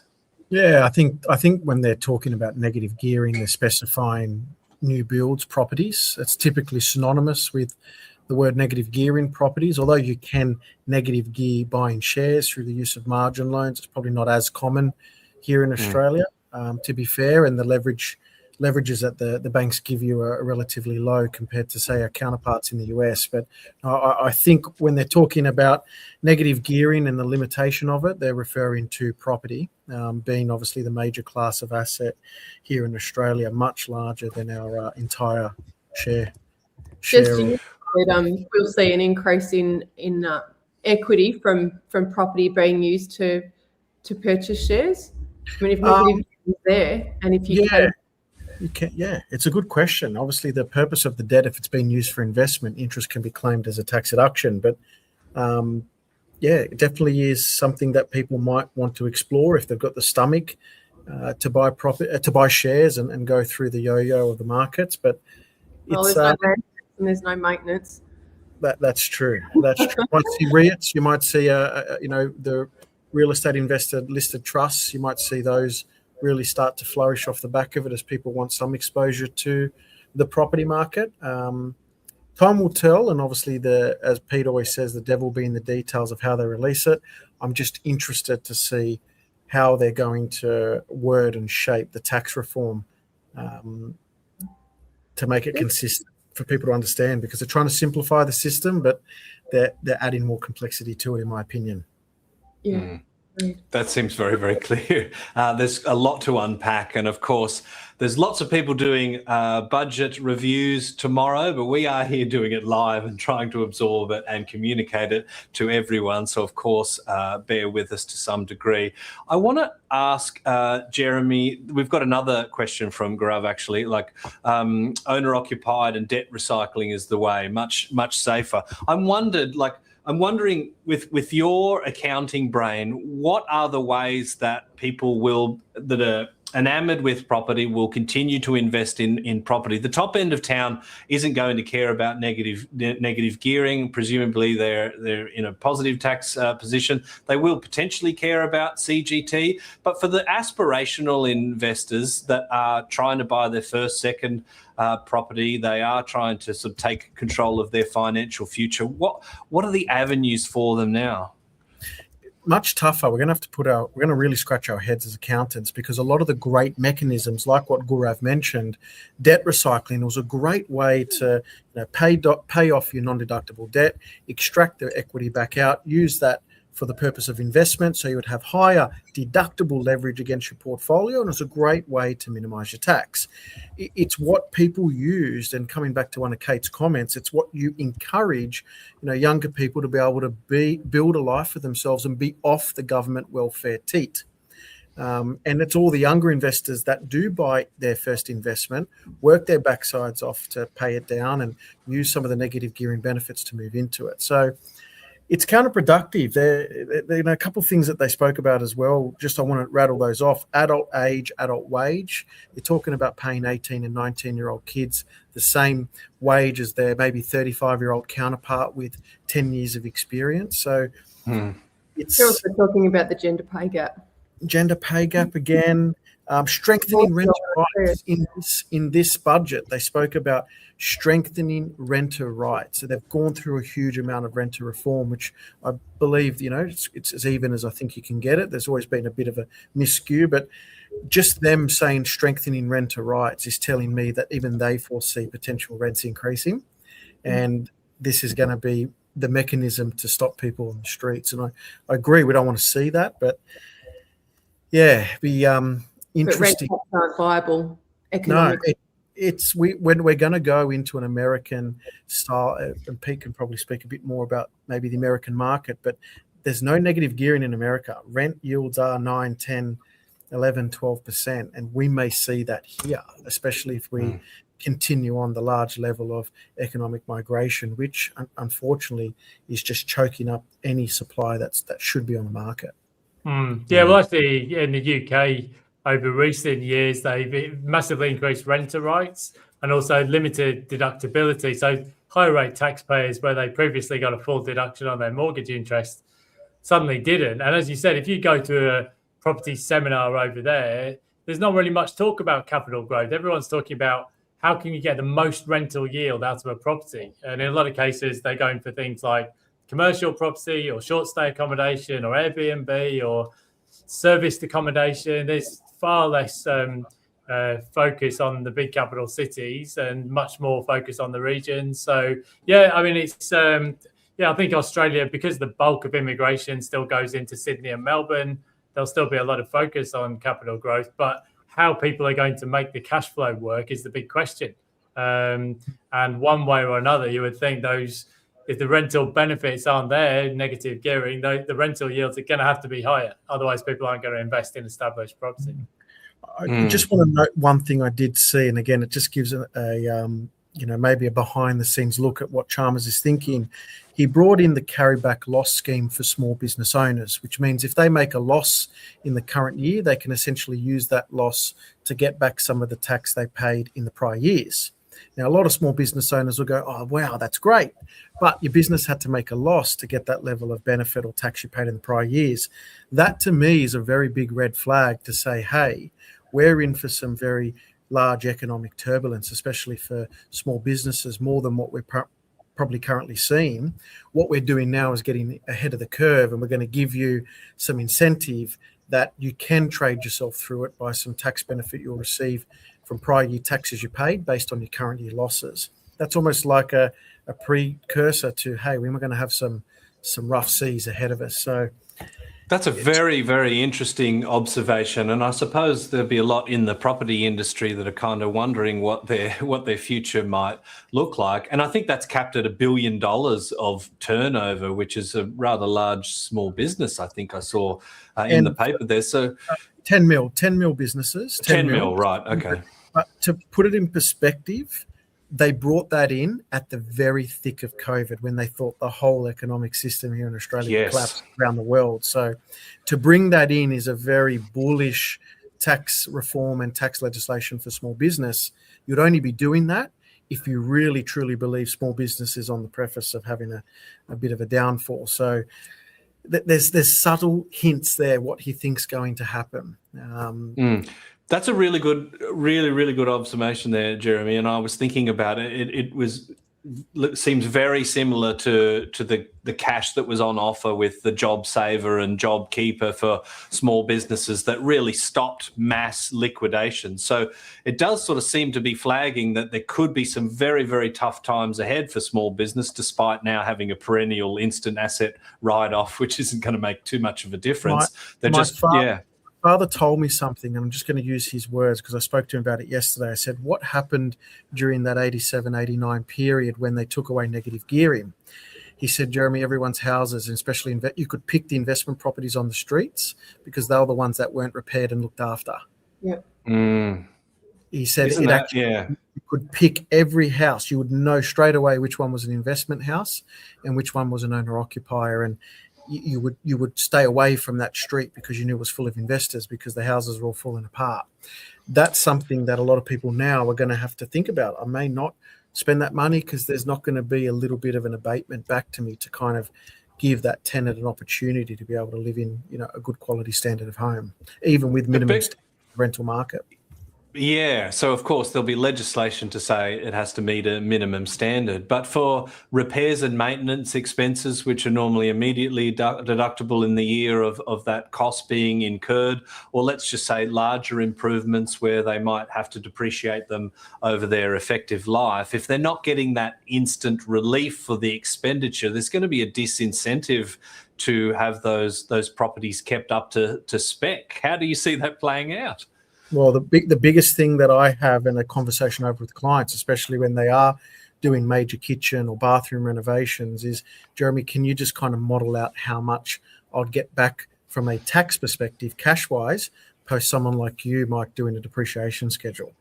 And I would tell them this is what the actual amount would be that you would actually receive back in cash, and it would cushion a little bit of the blow of the cost. People now are going to think twice before they spend that level of money, and that has its impacts. That handyman market, the trade market, there's a flow on. One of these things we've all learned, you don't touch property too much here in Australia. There is a massive flow on effect because it is probably one of the largest employer industries in the country. What do we think about intergenerational wealth? So obviously we've talked about this generation might be the highest tax we've seen. There's a lot of commentary about baby boomers that have been sort of coasting through and into this position. Obviously we're not necessarily having full grandfathering, but Cate, what do you think about this budget in terms of its aims to help affordability for first home buyers and somehow generate some more balance in the property market? Look, there's clearly a push there to encourage new property purchasing activity, and I think they're looking at the cohort that is active in the property market now and making purchases and making purchase decisions. I said it earlier and I'll say it again. The retirees and the older Australians that have portfolios, if they're sitting tight and earning their rent and they've got no debt left on those properties, they don't have negative gearing to worry about. And if they're not planning on selling them, then they don't have CGT issues to worry about either. So they're not going to be impacted. I think that the real impact for older Australians, which we talk about baby boomers, but anyone who's facing retirement, has a portfolio, they've got a couple of critical decisions to make around whether they dispose of the asset in the next 12 months or whether they hold it. And that all stems back to what their investment strategy was to start with. I think the part of it that I really disagree with and feel pained about is the impact that it's going to have on younger aspirational investors, because the focus has been on home ownership, which I think is great.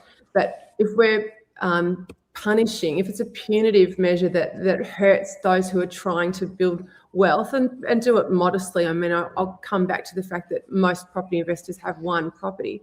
If we're ruling that out, making it hard for them, then what is their investment pathway?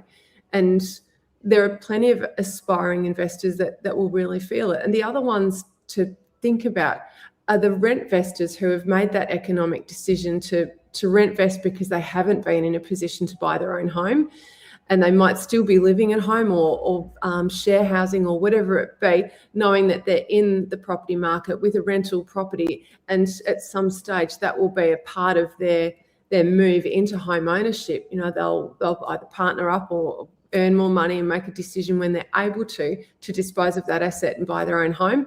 This is going to create a real hurdle for them, because there's tax implication that will certainly change their modelling. It's that old saying, Mike, to spite, it's to cut your nose off to spite your face. Is that what it is? Yes. Yeah.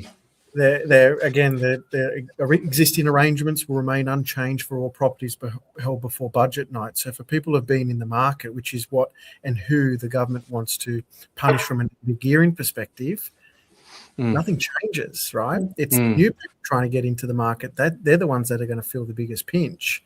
As I said, the only capital gains tax is the only thing we now need to really go back to the drawing board and think about.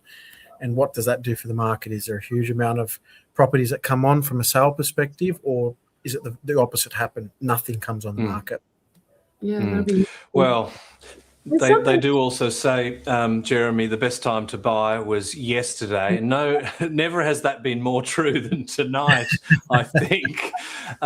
Cate, it's not all bad news, though, because property investors will still be able to buy new property and get some deductions there. And I don't know about you, I think we've all been in and around the buyer's agency space, whether we work in it directly or are observers or we have, contacts that are in that space.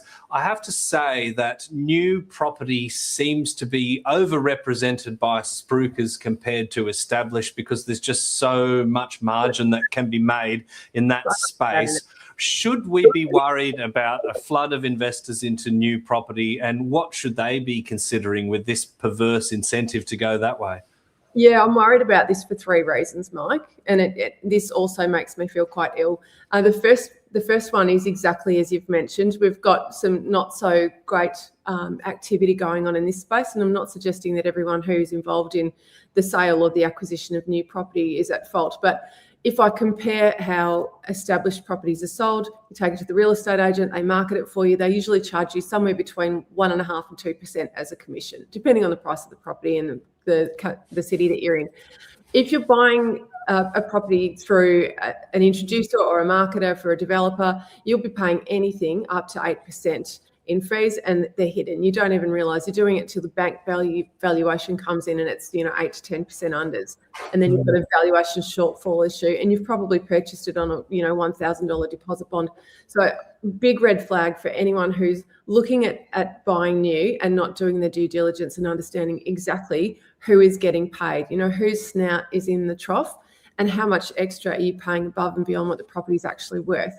And to compound that, it's very, very hard to get hold of sales data for new property. I mean, I subscribe to the portals. I can get into the system and see what something sold for at auction last weekend that was undisclosed. It's all there.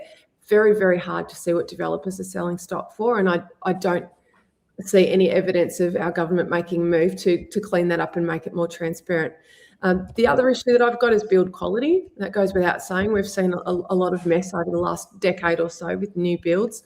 But the significant one, and it's a point that Catherine Cashmore made as well, is we're encouraging our most vulnerable buyers, so new investors and first home buyers, to buy new.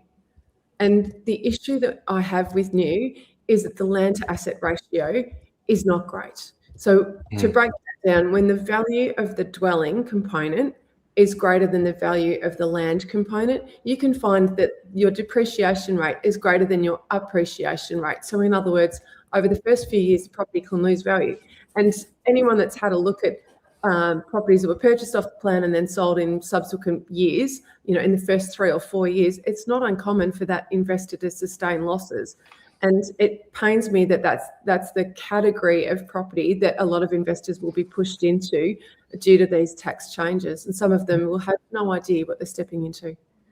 Yeah, very good point. Pete, I wonder what the definition is of new housing. Is it if you buy an old home post the budget, knock it down and build a brand new one? I wonder if that still is eligible for negative gearing benefits. I wonder how people stretch that. Not everyone loves a good Labor stretch of the truth, I suppose. Yeah. I assume if you actually demolish a home and rebuild it, then potentially that would qualify as a new dwelling unit. But I've seen these issues come up before in other countries, and there's different tax treatments depending on whether something is actually qualifies as a new dwelling or whether you're just renovating an existing structure. So I have to wait and see on that one. I think some of the biggest winners out of this, if you think about the changes to trusts and the tax rate in trusts, but also there's going to be some very complicated calculations around capital gains tax, depending on how long assets have been owned for, and there could be some proportional allocation. Some of the biggest winners are going to be tax accountants, advisors, because it could get quite messy actually for some people. And I think some people with trust structures will be looking at restructuring a little bit over the next 2 or 3 years. So there's going to be some advisory fees being taken somewhere along the line as well. I've got a question from Gaurav, who's said, doesn't this change put capital growth at risk with a third of buyer pool investors not so much benefiting with the tax changes? And I suppose that's the environment that we're dropping first home owners off to. Are they going to expect their asset, which is tax-free, to be able to grow and build their wealth that way, as has been traditional for a lot of people? Yeah, I haven't looked on Instagram yet, but you can guarantee by tomorrow there'll be 50,000 videos from buyers agents saying, "Don't worry about it, no impact on the market. We'll just buy the right properties." But that's bullshit. The reality is, if you change the tax system for housing, there's definitely going to be an impact. There's no way around that. So yes, it might be a short-term rebalancing, maybe over a year or two, and then things go back towards supply and demand. But there's definitely going to be some impacts there. And I think probably the smart thing to do if you're an investor or a first home buyer or a prospective investor is probably time to book in a conversation with somebody and just talk through, okay, your existing situation, what you want to do over the next 10 years, and just have a think about how these changes have impacted that. I wouldn't take your advice off Instagram, because I'm sure there'll be plenty of spruiking in the next few days. And for everyone listening as well, this is the back end of it all The back end of it all is now starting to be written. There's always adjustments and amendments to the overall arching theme, and then it goes through obviously the upper and lower house, and there'll be questions that are asked. Is the 6-year rule off the table? Which is a capital gain tax-free environment for people who show a home as a PPOR and move out of it and rent somewhere else and maybe come back into it at a later stage. But sentiment, Pete, just to add, I suppose, fuel to your comments, the sentiment you feel will be lower over the next, say, 3 to 6 months before rationalisation kicks in, and property market. And also don't forget, if you look at market pricing, we're not at the end of interest rate hikes yet anyway. So you're already in that kind of an environment. So I think, yes, in the short term, there's definitely going to be an impact on the sentiment. And I think a lot of people will just sit back and just wait and see what happens, because yeah, I mean, you can always say that the best time to buy is when sentiment is at the lowest, but all of my years of experience tell me that most people don't do that. They wait until they feel that things are definitely getting better before they pull the trigger. So, yeah, I think for as long as interest rates are going up, I think it could be pretty cautious out there, to say the least. But aren't stock levels low across the board? I know in New South Wales, the auction clearance rate is 40% and there's bugger all getting auctioned. And I know Victoria's got a lot of investor activity. Aren't we having low stock levels anyways of people selling it at the moment? No, not particularly. Like it's not horribly low. In fact, our new listing activity has just eclipsed the 5-year average, which we haven't seen in quite a while. Total listings are underneath the 5-year average, but you've got some really tight markets where your old listings are getting soaked up, like Perth and Darwin and Brisbane, for example. It's not a uniform market in terms of supply, but across the board nationally, yeah, it's not horrendous in terms of supply. Question for you, Jeremy, from Brendan here. Have I misunderstood that any property held before tonight's announcement is still eligible for negative gearing? Of course, there's a difference between negative gearing and CGT in that instance. Yeah, so commentary they've said is existing arrangements will remain unchanged for all properties that are held before budget night, and investors who buy new builds are still able to deduct losses from their other income. So anyone existing, you're still going to have all the same old traditional negative gearing benefits. And again, it's just creating a lot more complexity to what they tried to promote, which was a simple tax system. Going to be a lot of work out there. And as I said, yeah, people aren't going to be looking to let go of a property that it is negatively geared because of they may lose the benefit on wanting to buy something else that's existing later on. It'd be interesting to hear what it goes back to the comments, bite your nose for your face, whatever I said, but it'd be interesting to see and hear what people's thoughts are after they really absorb what Jim Chalmers has spoken about tonight. And can I clarify the negative gearing that stands? Is it for people that have signed a contract before 7:30 tonight, or for people who have settled their purchase? Well, I would take it that it would be on the date of contract, because if we look at how the tax system works, capital gains tax is calculated from the date of contract. Not the settlement period is for all the professionals to kind of get together all their arrangements for the transfer to occur. So I would assume, without complete assurance, but assume that it would be date of contract. So anyone who's dated a contract, I think it says before budget night or on held before budget night. So we're talking yesterday. Exchange, yep. Then you're going to be all right. Yeah, typically it's been exchanged even before 7:30 on, budget night. So basically, if you've exchanged contract 5 minutes before the Treasurer started his speech, you'll be okay. I wonder how many pens are coming out tonight in the real estate agents' offices. Mostly on digital platforms now, so you can see the exchange time frame. It's all on real-time agent. Internet was slow. Yeah, we had a technical issue.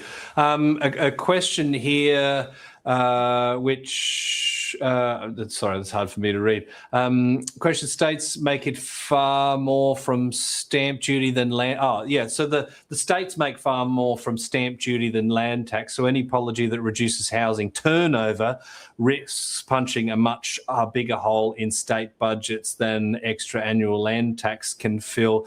Maybe that's a good question for you, Pete, to re-enter the chat. The states get a disproportionate amount of revenue from stamp duties, and in some respects benefit from an accelerating property market, and especially an accelerating property market with high transactions and turnover. What should we expect the state's reaction to their big brother be?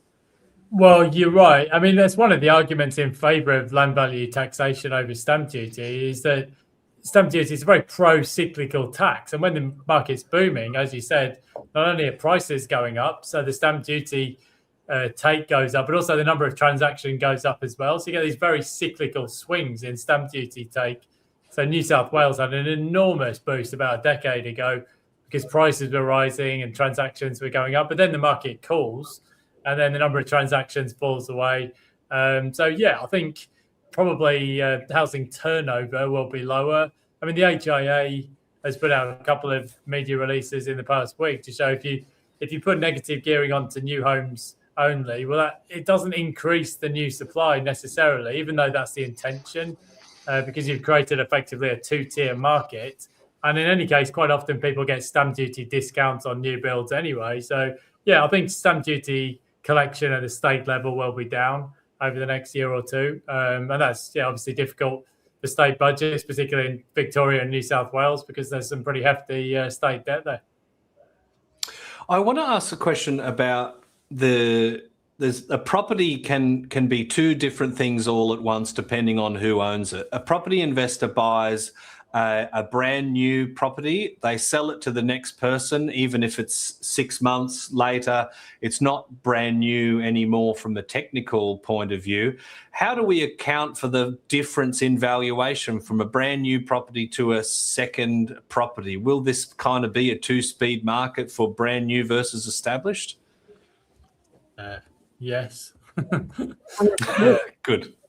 Yeah, I mean, that's the trap though, isn't it? If you're an investor, you go and see an advisor tomorrow, they tell you to buy an off the plan unit because, partly because they're taking a commission, let's be honest. The problem is when you come to sell, we've got a two-tier market. So the next person you sell that property to, if they're an investor, doesn't have access to the same tax benefits, and therefore you're probably going to be reselling at a loss. So while some people will be sucked into buying new builds because of the tax benefits, it's probably only when they come to sell they realize, well, hang on, I'm not selling a new property anymore, so it's probably depreciated a bit in that respect. But also the next buyer of the property doesn't have access to the same tax benefits, and therefore it's probably worth less. As Cate said, the next buyer of the property has a lower borrowing capacity, they don't access the same negative gearing benefits. So yeah, it's a potential trap here if you go in to chase the new tax benefits on new builds, but when you come to sell, you could easily be sitting on a capital loss. So caveat emptor, I guess.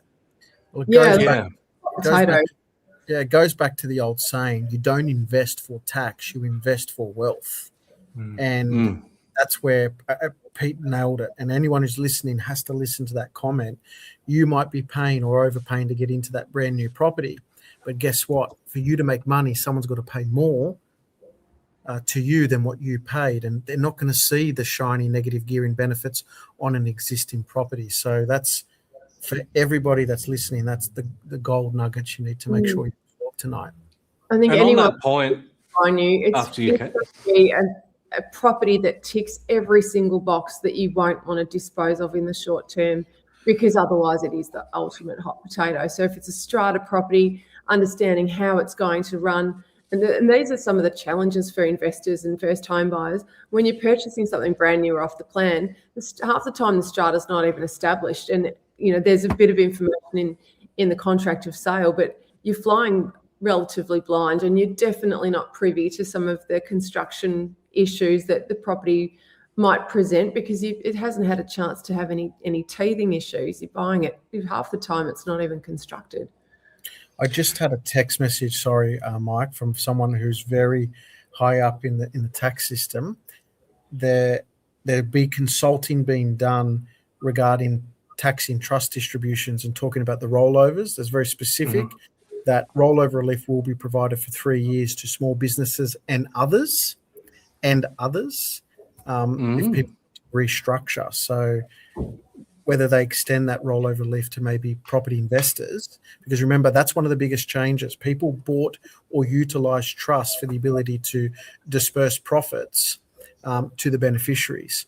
And the beneficiaries then pay the tax on behalf of the profits they've received from the trust. To go ahead and tax it at a corporate level, similar to like that of a company, that's rewriting. That's like starting a game of soccer and then ending hitting the ball with a cricket bat. That's what everyone needs to understand. You walked on the field to play soccer, and halfway through the game, the cricket bat and the stumps come out. Yeah, and there's obviously going to be unintended consequences with just the shifting of the goalpost for property investors, which I think we said at the open are doing the disproportionate amount of work for providing rental accommodation, and nothing in this budget really replaces that activity of investors for rental accommodation. And maybe back to you on this one, Jeremy, from Daniel. What happens with properties in family trusts? Is there anything in the back end of the budget papers that talk about the structures and if it's any difference to individual investors? Yeah, well, tax will be calculated on an indexing method with inside the trust dispersed to the beneficiaries, of which the minimum tax is 30% compared to old rules where minimum tax from disbursement in a trust could be zero. So trusts overnight do lose a bit of their luster.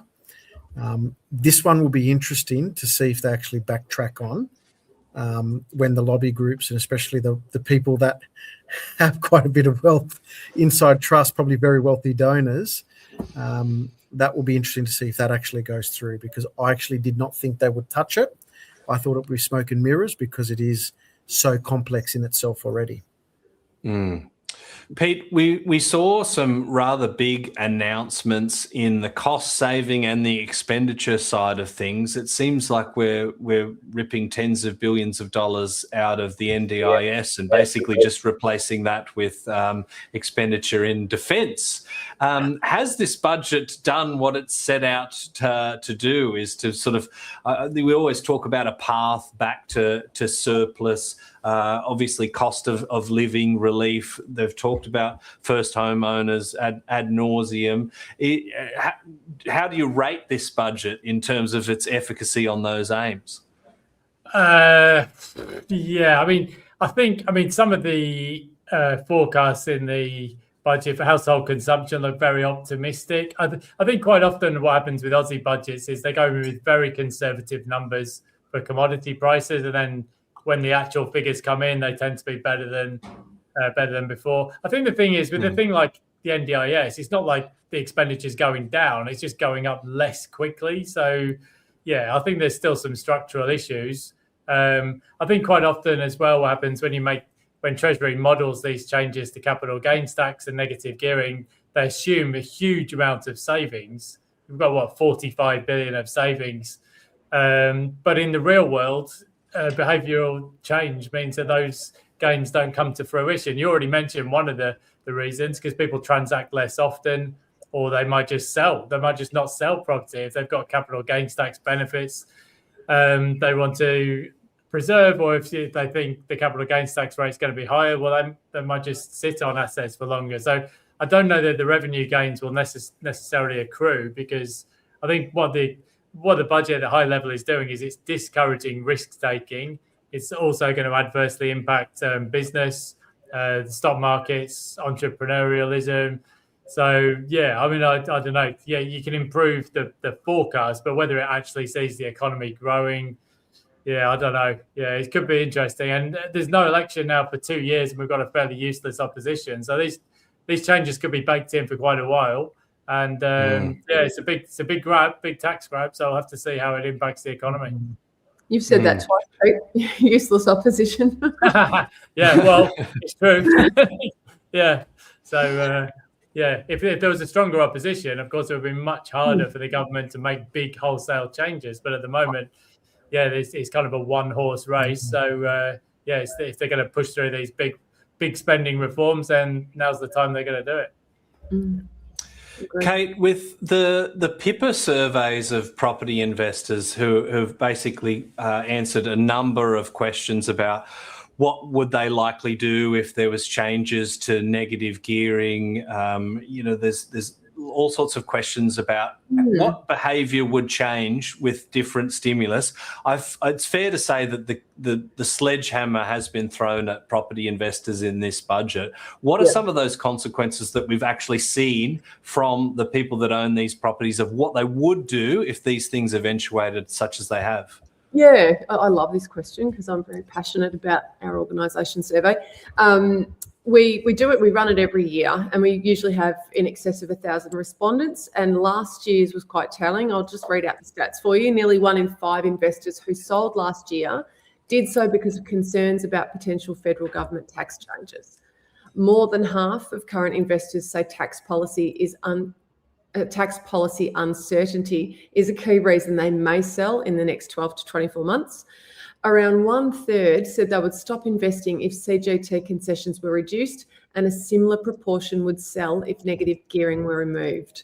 Now, that's an interesting one, because obviously if the negative gearing is grandfathered, then that cohort won't be as impacted. More than half of those who sold last year had owned their property for over a decade. So the very long-term investors in Australia were the ones that we arguably need the most, and they sold.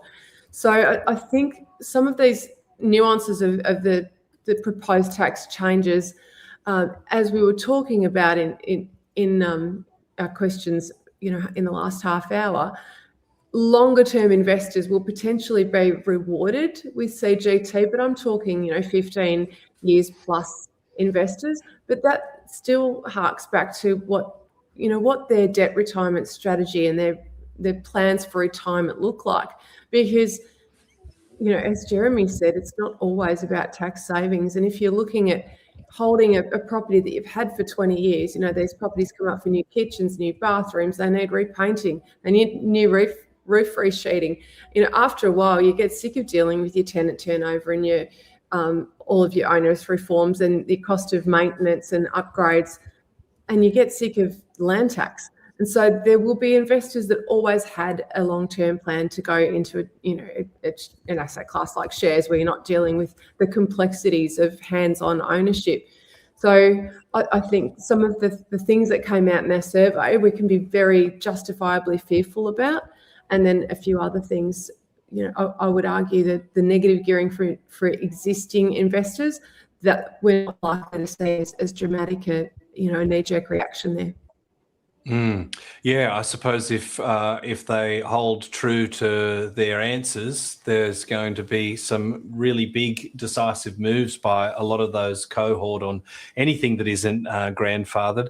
Pete, I want to throw this one to you, because I know Catherine is someone that she's an economist, and you mentioned the point that there's not an election for a couple of years, and we've got an opposition that I think another comment was that they're like an ashtray on a motorbike. Thanks for all these brilliant comments we've had tonight, by the way. What do you expect the reaction to be? Could this be another 1985 to 1987 thought experiment that fails? Do we actually expect that perhaps this might galvanise an opposition government to perhaps ride the wave and join some sort of coalition with One Nation that seems to be very popular, and certainly they're not against commentary on immigration numbers, for example?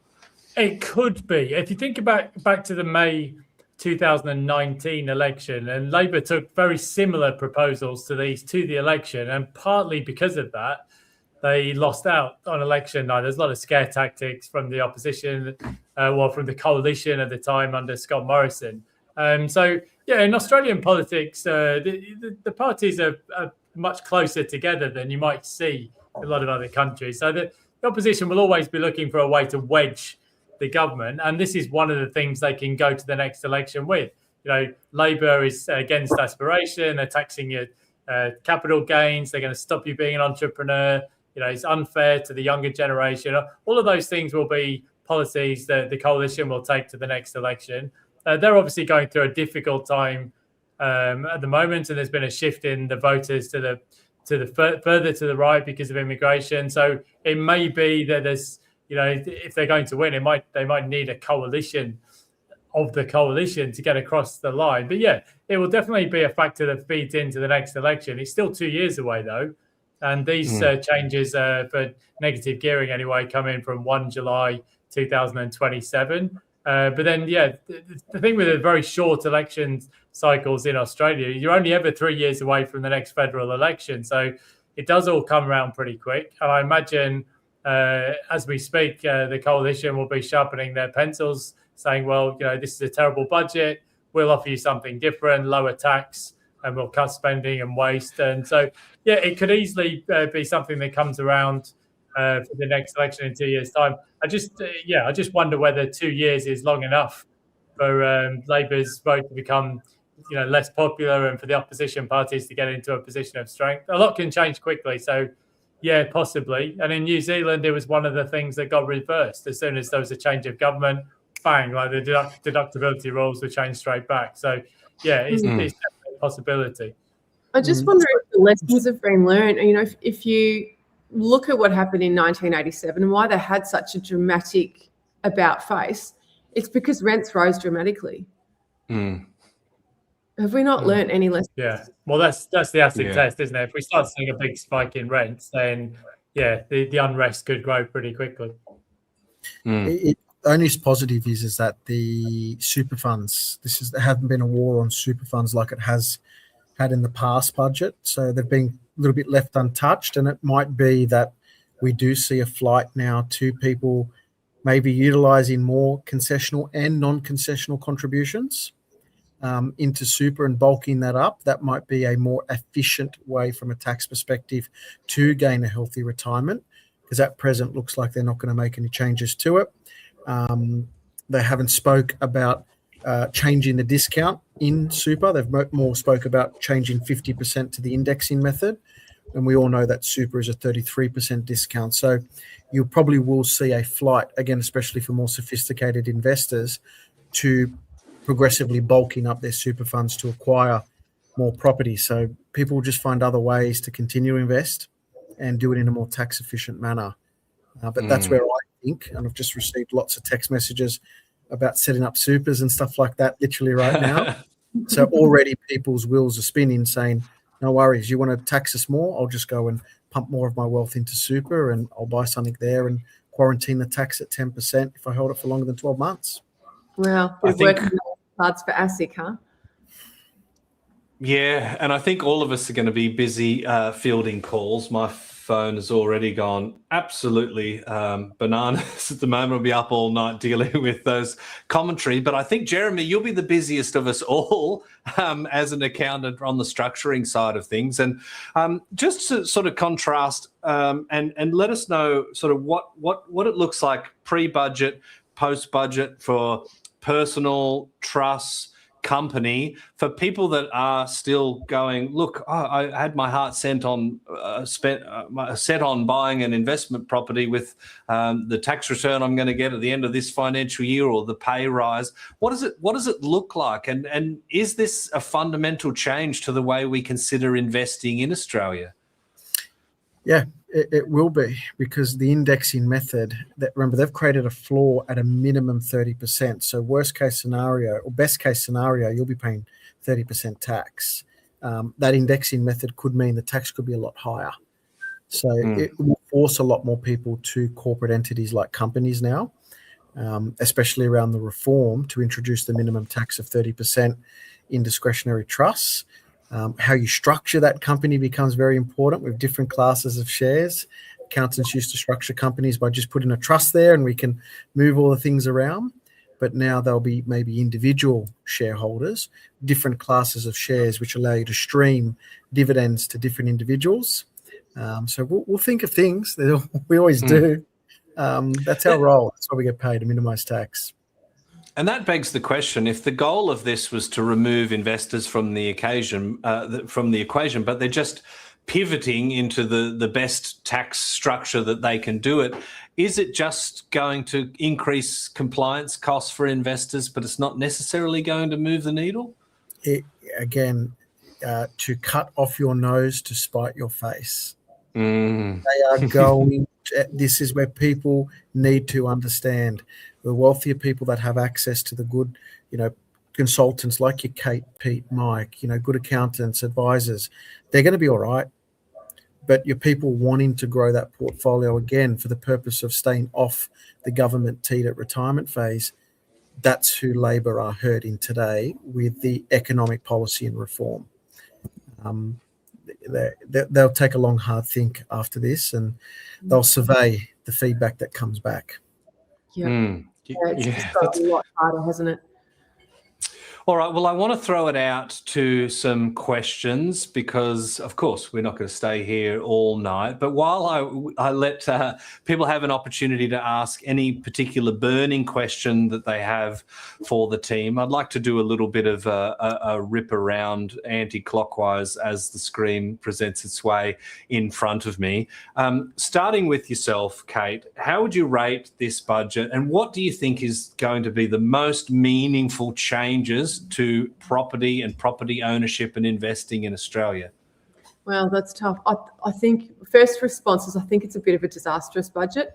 And the reason I say that is you'd like to think that for the unintended consequences that are negative, there's a net positive.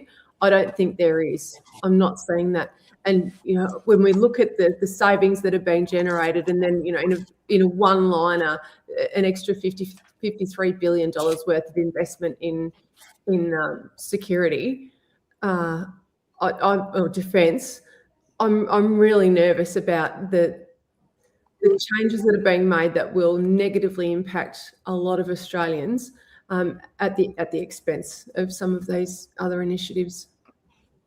Fair points there. I'll abandon my counterclockwise argument because I think Pete's minty or something there. Jeremy, what about yourself? How do you rate this one? What is going to be happening, and how long before clever boffins like you have realised that this is just a moving of the chess pieces, but it's business as usual to some extent? That's what it will be. Like not majority of budgets. The last three budgets have been a little bit more wet rags, but kudos to them for being very brave and doing applying some major reform. But other than that, needles will move. Again, unintended repercussions will come from it. And I don't see this being a long-term policy that they're going to take into the next election. That's my honest take on it. And history does repeat itself, and it has happened. And the likelihood of happening again is very strong because, as I've said before, you don't touch Australian property. That is the source of a lot of economic fundamentals and employment. And I do feel we will see an adverse reaction initially. Like Pete said, there will be adverse reaction. But in the end, the Coke bottle's getting shook in the background and the underlying factor is still festering behind the scenes. It is a supply issue and more people running around creating more demand with less people to provide it. So not going to improve the position. I think this is actually probably the worst budget I've seen since being really old enough to understand what budgets actually mean. This does not drive productivity and there's no positive off the back of it. It's going to take more here and spend it there. And in the end, nothing really is going to come from it. And in terms of the question from Brett around commercial property, I couldn't see, obviously I've been trying to host this bloody thing, but I couldn't see any mention of commercial property. I presume it's business as usual for commercial property owners. I actually took this the other way, and I think it involves all property. Well, capital gains tax, that is all assets. Sure, yes, yep. You can't specify one tax for property and one tax for shares. So capital gain tax is a collective. Negative gearing, though, seems to me that they use the word property. They didn't use the word residential, and they didn't use any exemptions. Apologies, they did use residential property. Investors who buy established housing after the budget will still be able to deduct losses against residential property income. That's probably the only time they have said residential. So again, that will all come out. But generally speaking, that they might have a separate rule for commercial property. But you've got to be very careful if you're buying commercial property and it's negatively geared. That's not one of the reasons you're buying into it for. True. Yeah, exactly. All right, Pete, assuming you've got fresh, minty aesthetic here, what's your takeaway, mate? Yeah, I didn't realise you would talk for so long. I can't go that long without food. I think. Look, the big issue from my perspective, and look, fair enough. It's an ideologically driven budget, but the problem is it's just yet another broken promise. If you think about Labor promised to reduce household energy bills by $275, big election pledge, and then when the election was won, tossed out the window, consecutive price hikes. Last election, we won't be taking negative gearing or capital gains tax into this term, and then suddenly, complete about face.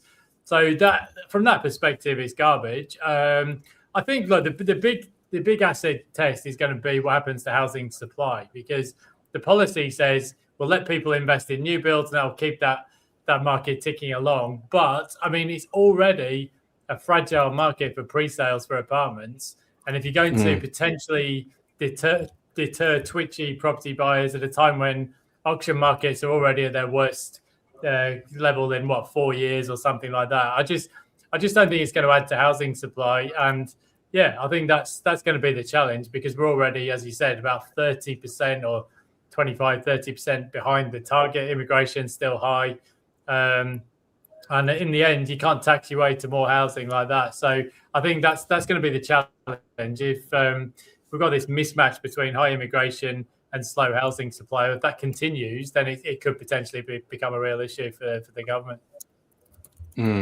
I think that's a good point. And for my part, I think in terms of helping first home buyers to get into the market, well, they'd be doing so in a marketplace that has fundamentally changed, and there's really no way of understanding what the unintended consequences and the ways that people will navigate around this. So it's something that's a little bit concerning for first home buyers to go in highly leveraged with their 5% deposit schemes into a marketplace with less investor participation. That's likely to see a decrease in capital growth. And for renters, I just see the disincentives for property investors who predominantly provide this rental accommodation is just going to impact supply. And it does sort of seem in the short term that rents are going to go up. But I just want to say a big thank you to you three for joining me. As always, we've had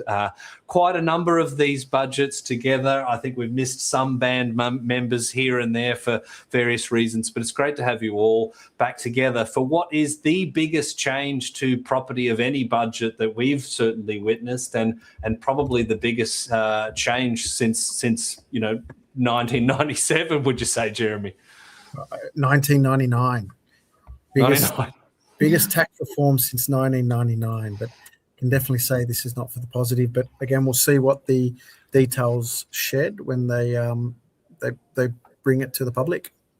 Yeah, of course, there's a bit to iron out. The back end is going to be meaty. We have a budget reply speech that thankfully we won't be doing a live for, because Pete's already in a calorie deficit. And I think we're all anxious to figure out how this impacts our portfolios, our clients, our friends. But thank you, everyone, for joining. Thanks for jumping in the comments. We really, really appreciate that. And of course, stay tuned.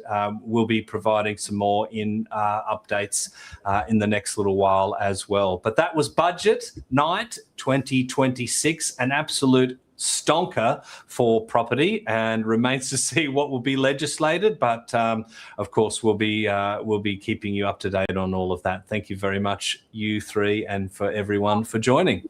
Like our amazing MC, host, IT coordinator, and marketing talent, you've pulled this together, and we've really enjoyed catching up with you, despite the fact that it's a pretty ugly budget. Yes, it's been a big one. It's very busy on the desk here, but we got through without too many tech issues. Thanks, guys. We'll see you next time. Mike. Thanks, everybody. Cheers.